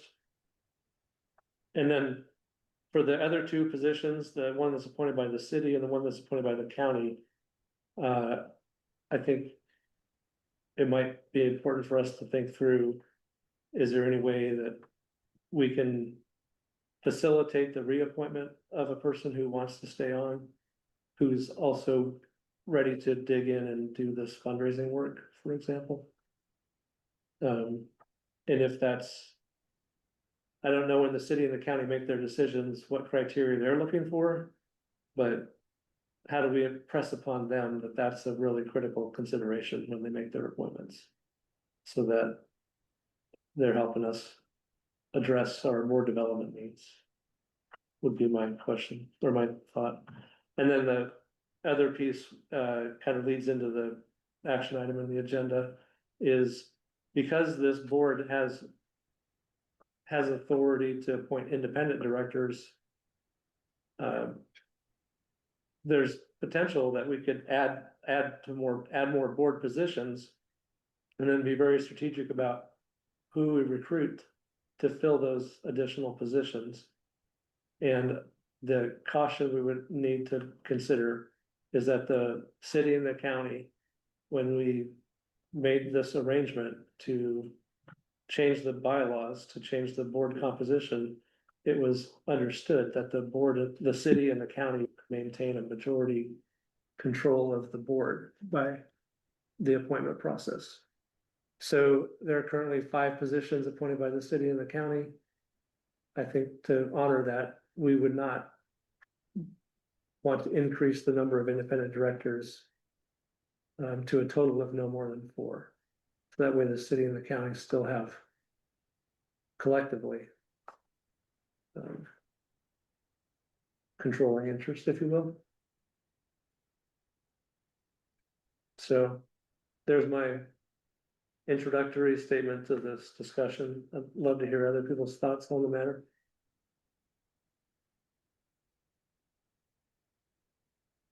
You know, I think the expansion of the board is something that we've talked about independent of the aspect of fundraising. And I think it's probably the direction that we need to go. And I think the suggestion of the number. Yeah. And I know in some discussion, we've also talked about the aspect of what some of those characteristics are that we would look for in an independent board member. And I think that would be beneficial for the work that we know lies ahead of us in fundraising. So I think the proposal that's here, as far as a draft motion for amendment of our bylaws to increase the number of board members, is entirely appropriate and very desirable. Thanks, John, or thanks, Chuck. I know it might be too early to ask, but with your term coming to an end in October, have you thought much about whether you want to be reappointed, or are you still mulling it over? I thought a whole lot about it. Have I reached a decision? No, and I think that I would base that on probably some discussion that I would have with you. Okay. And that would be a item that I would certainly engage in the very near future. Okay. I have a question down those lines, applies to both of us, because you're here on behalf of the city and I'm here on behalf of the county, or appointed by the city, appointed by the county. Is that a decision solely for us to make? No, it's not. You have no authority to make that decision. That's the city and the Why county. did you ask the question? Well, because I think that there's a role that the board can take in supporting a reappointment. And that would be to basically communicate that that this This board, would- person would be willing if. well, that we would actually support that reappointment. Right? If we were to, as a board, have a concern about a city or a county employee who was up potentially for reappointment, I would hope this board would be willing to say, communicate that also. But if our board is committed to, like, really embracing fundraising, then I think we need to say to the appointing bodies, like, please strongly consider Yeah, this need that we have.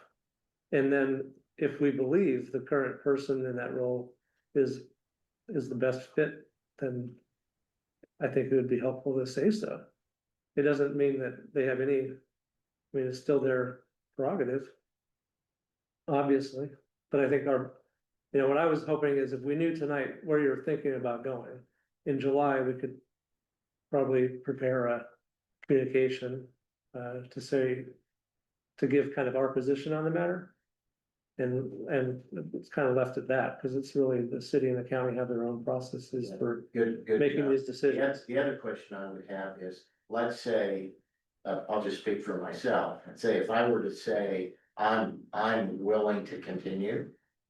Okay, then the county would ultimately be the decider on that. Yes, That you just said, would that then automatically, but let's say it's yes and yes, would that be automatically for one more year? no, or the terms are 3. the terms. The initial term in the bylaws was potentially staggered, so that eventually we'd have a pretty smooth, transitional board where we all would have our terms be 3 years, and we would keep it fresh.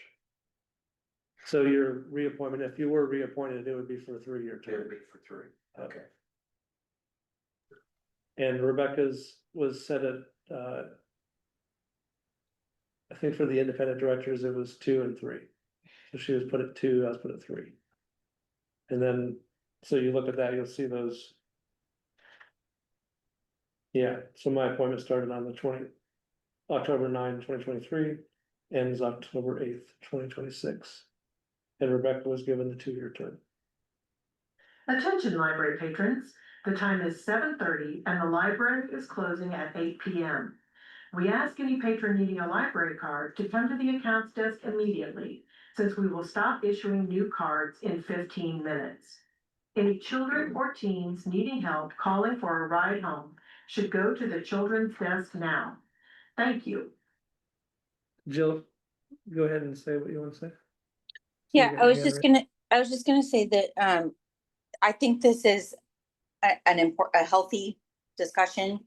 It's important, and from a timing perspective, the board members were all, the original board members were all, including some of the ones that might term out, were all appointed because we knew at the time that this new board was comprised, that you would bring stability to the organization. So it was really different then. It was just like stabilizing. It was a different time. But now, like talking about sustaining and growing the organization, you've grown the organization, stabilized it.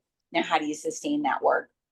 And that's what having that different board composition with different skill sets, how that makes sense. So all these things make a ton of sense given how far the organization has come, and what does the organization need in terms of board members to support that. So I think this is a really healthy discussion. I think just maybe from a timing perspective, pause just a little bit to, like you said, Charlie, send a communication to the city and the county on here's where we're at.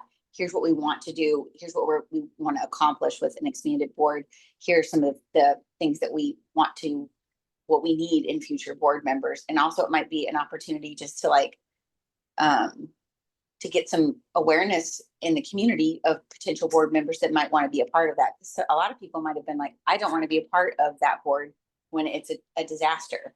But now it's a much stronger organization, and it's an opportunity to be a supporter of it and to reach out to groups like, Leadership Lawrence that are supposedly training people to be on boards and be board members. I think that's the goal of that program, but I would just pause a little bit and, I know that Peasley Tech revised their bylaws, in a way that spoke to the board composition, and, the Economic Development Corporation meeting I was in last week, they went through a much longer process of revising their bylaws about who's a member, who's not.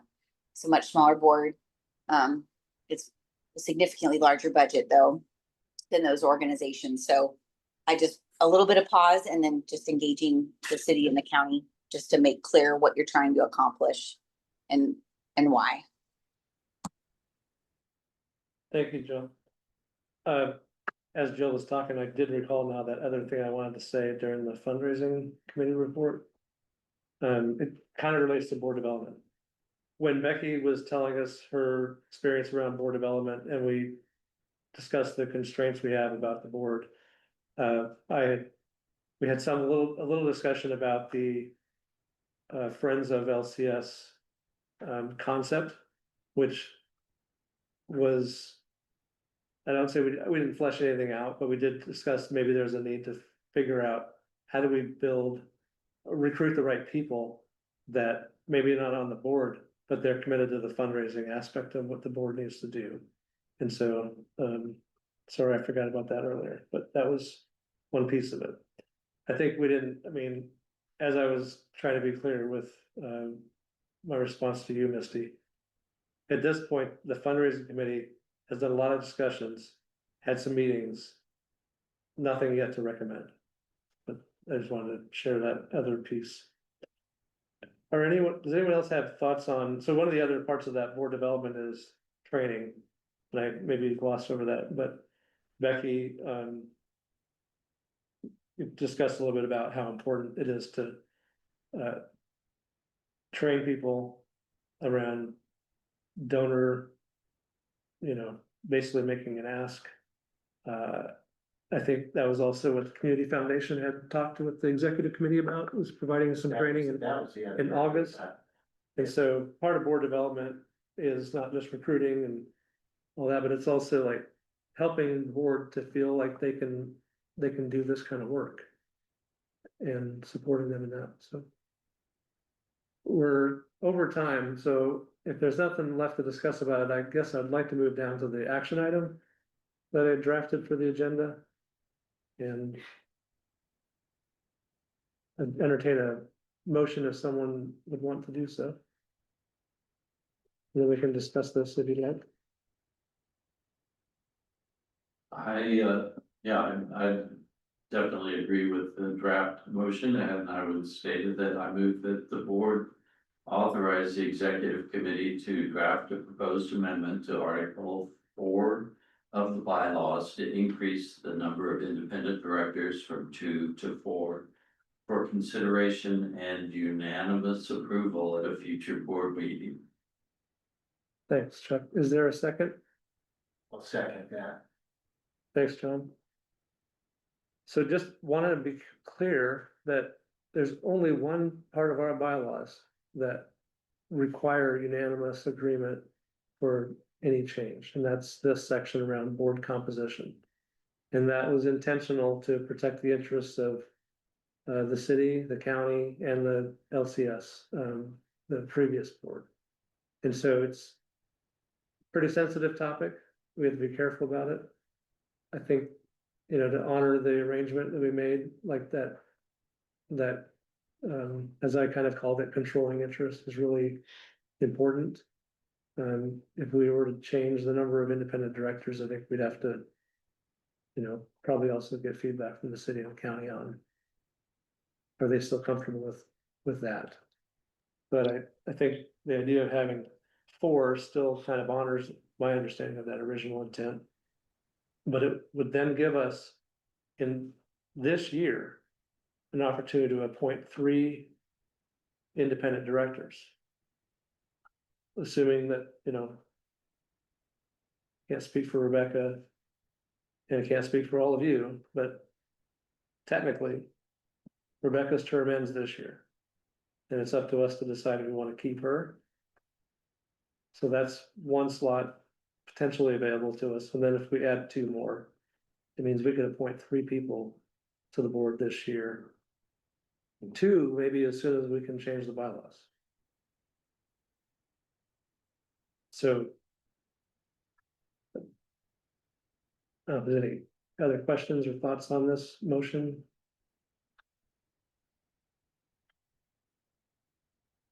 I don't think anyone's had any discussion about who we'd recruit just yet, but it was pretty clear to me, like we have, as Chuck mentioned, brought this issue up a few times for different reasons, but feels like with the fundraising priority, we gotta get moving.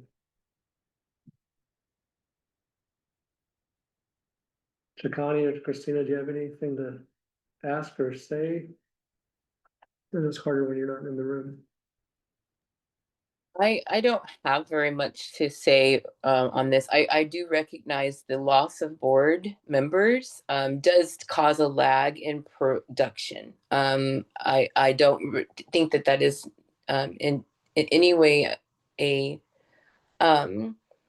talking or speaking to the actions or the energy of the board when there is a small gap in how things were moving before, and now there's a loss of an individual, and so that process goes a little bit slower. I will speak directly about Elizabeth Stevens leaving, and just just making note that there was progress made in the space, and then that there was none, and that falls completely on the other board members. However, having someone that is just ready to do that visionary leadership, commitment, and passion, and can have an ambassadorship and networking is important. So I don't know how to vote for this in order for me to kind of feel like this can be supported out of the conversation and include other leaders that really make stronger or making a decision to support this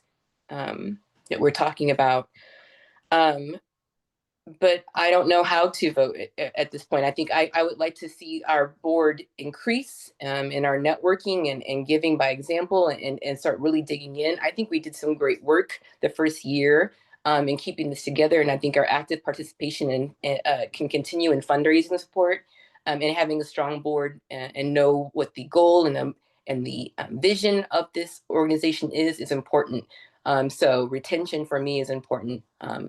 I guess so. Maybe I just did talk myself into voting to support this, because retention and board construction and where we've gone and where we can continue to go with the vision and the transparency that we've been able to produce thus far, I think I would be in support of that and us continuing in this role.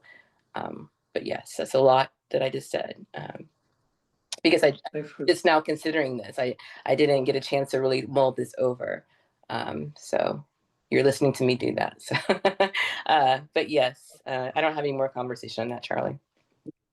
Thanks, Christina. I just a slight correction. I think I heard you say Elizabeth Stevens. I think you meant to say Elizabeth Keever. Is that correct? So sorry. I was looking at something and just thought that name came up. I apologize. Yeah. Okay. I thought you were probably talking about this. Yeah, it was great to have her for the 1 year we had. Any other discussion on the item? Or we feel like we're ready to vote? All right. All in favor of the motion to authorize the executive committee to draft an amendment, please say aye. Aye. Aye. All right. Any opposed, say nay. Motion passes. Thank you very much. We will have a proposed amendment for the July board meeting. Next item is consider dissolving the operations committee pursuant to Article 7 of the bylaws. Basically, we have to vote to dissolve this committee. I know we've talked about this a few times and we just never have done it. So we could just take care of that quickly tonight. I move that the board dissolve the operations committee effective immediately. Thank you, Chakani. I'll second that. Thank you, John. All right, motion has been made and seconded to dissolve the operations committee. If there's no discussion, all in favor, say aye. Aye. Any opposed, say nay. Motion passes. Thank you, guys. Does anyone else on the board have any update or items they want to discuss tonight? Okay. We did plan to go into executive session tonight. I don't know if there's still an interest in that because it's 7:42. Any thoughts we could, I think it should still be appropriate, yes. okay. Then I would entertain a motion to go into executive session. And if you look at the agenda, we have two sessions. One is just for the board members and then the next one would include James.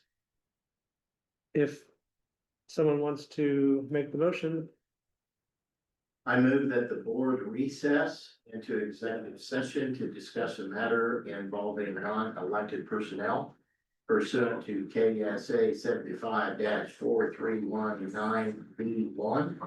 The purpose is to protect the privacy interests of the individual involved. The board will reconvene in open session in meeting room C and on Zoom at what do you think, Chuck? 7:50. 7:50? 7:50 PM. 7:50 PM. No binding action will be taken during the executive session or following its conclusion. Participants in the executive session will include board members, both in person and remote. Is there a second? I second. All right. All in favor of the motion, or is there any discussion on the motion? All in favor, please say aye. Aye. Aye. Aye. Any opposed, say nay. All right, motion passes. Are out of the executive session. And let me share my screen again. Someone want to go find James? Does everybody come back in now? They can. James. We're back in open session, so everybody can come in, but we're asking James to be part of the next session. Are we gonna have time to do that? We got 9 minutes to get out of here. I think so. Think we can do that?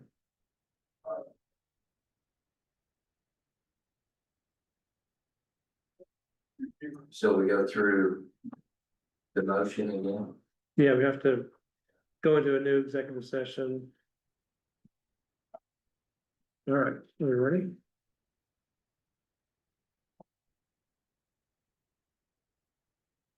I'd entertain a motion to go into our second executive session.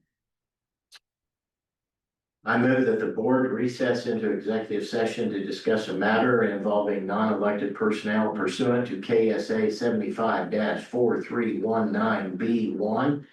The purpose is to protect the privacy interests of the individual involved. The board will reconvene in open session in meeting room C on Zoom at 7:59 PM. No binding action will be taken during the executive session or following its conclusions. Participants in the executive session will include board members, both in person and remote, and James Chisholm. All right, thank you. Is there a second to the motion? Second. All right, motion's been made and seconded. If there's no discussion, all in favor, say aye. Aye. Aye. Any opposed, say nay. All right, motion passes. We are finished with the executive session just a moment early. And I think the only thing left on our agenda is to adjourn. If anyone wants to make a motion to adjourn? I move that we adjourn. I second. Okay, motion was made and seconded to adjourn. If there's no discussion, all in favor, say aye. Aye. Any opposed, say nay. Motion passes. We are adjourned at 7:58 PM. Thanks, Mackenzie, for staying on.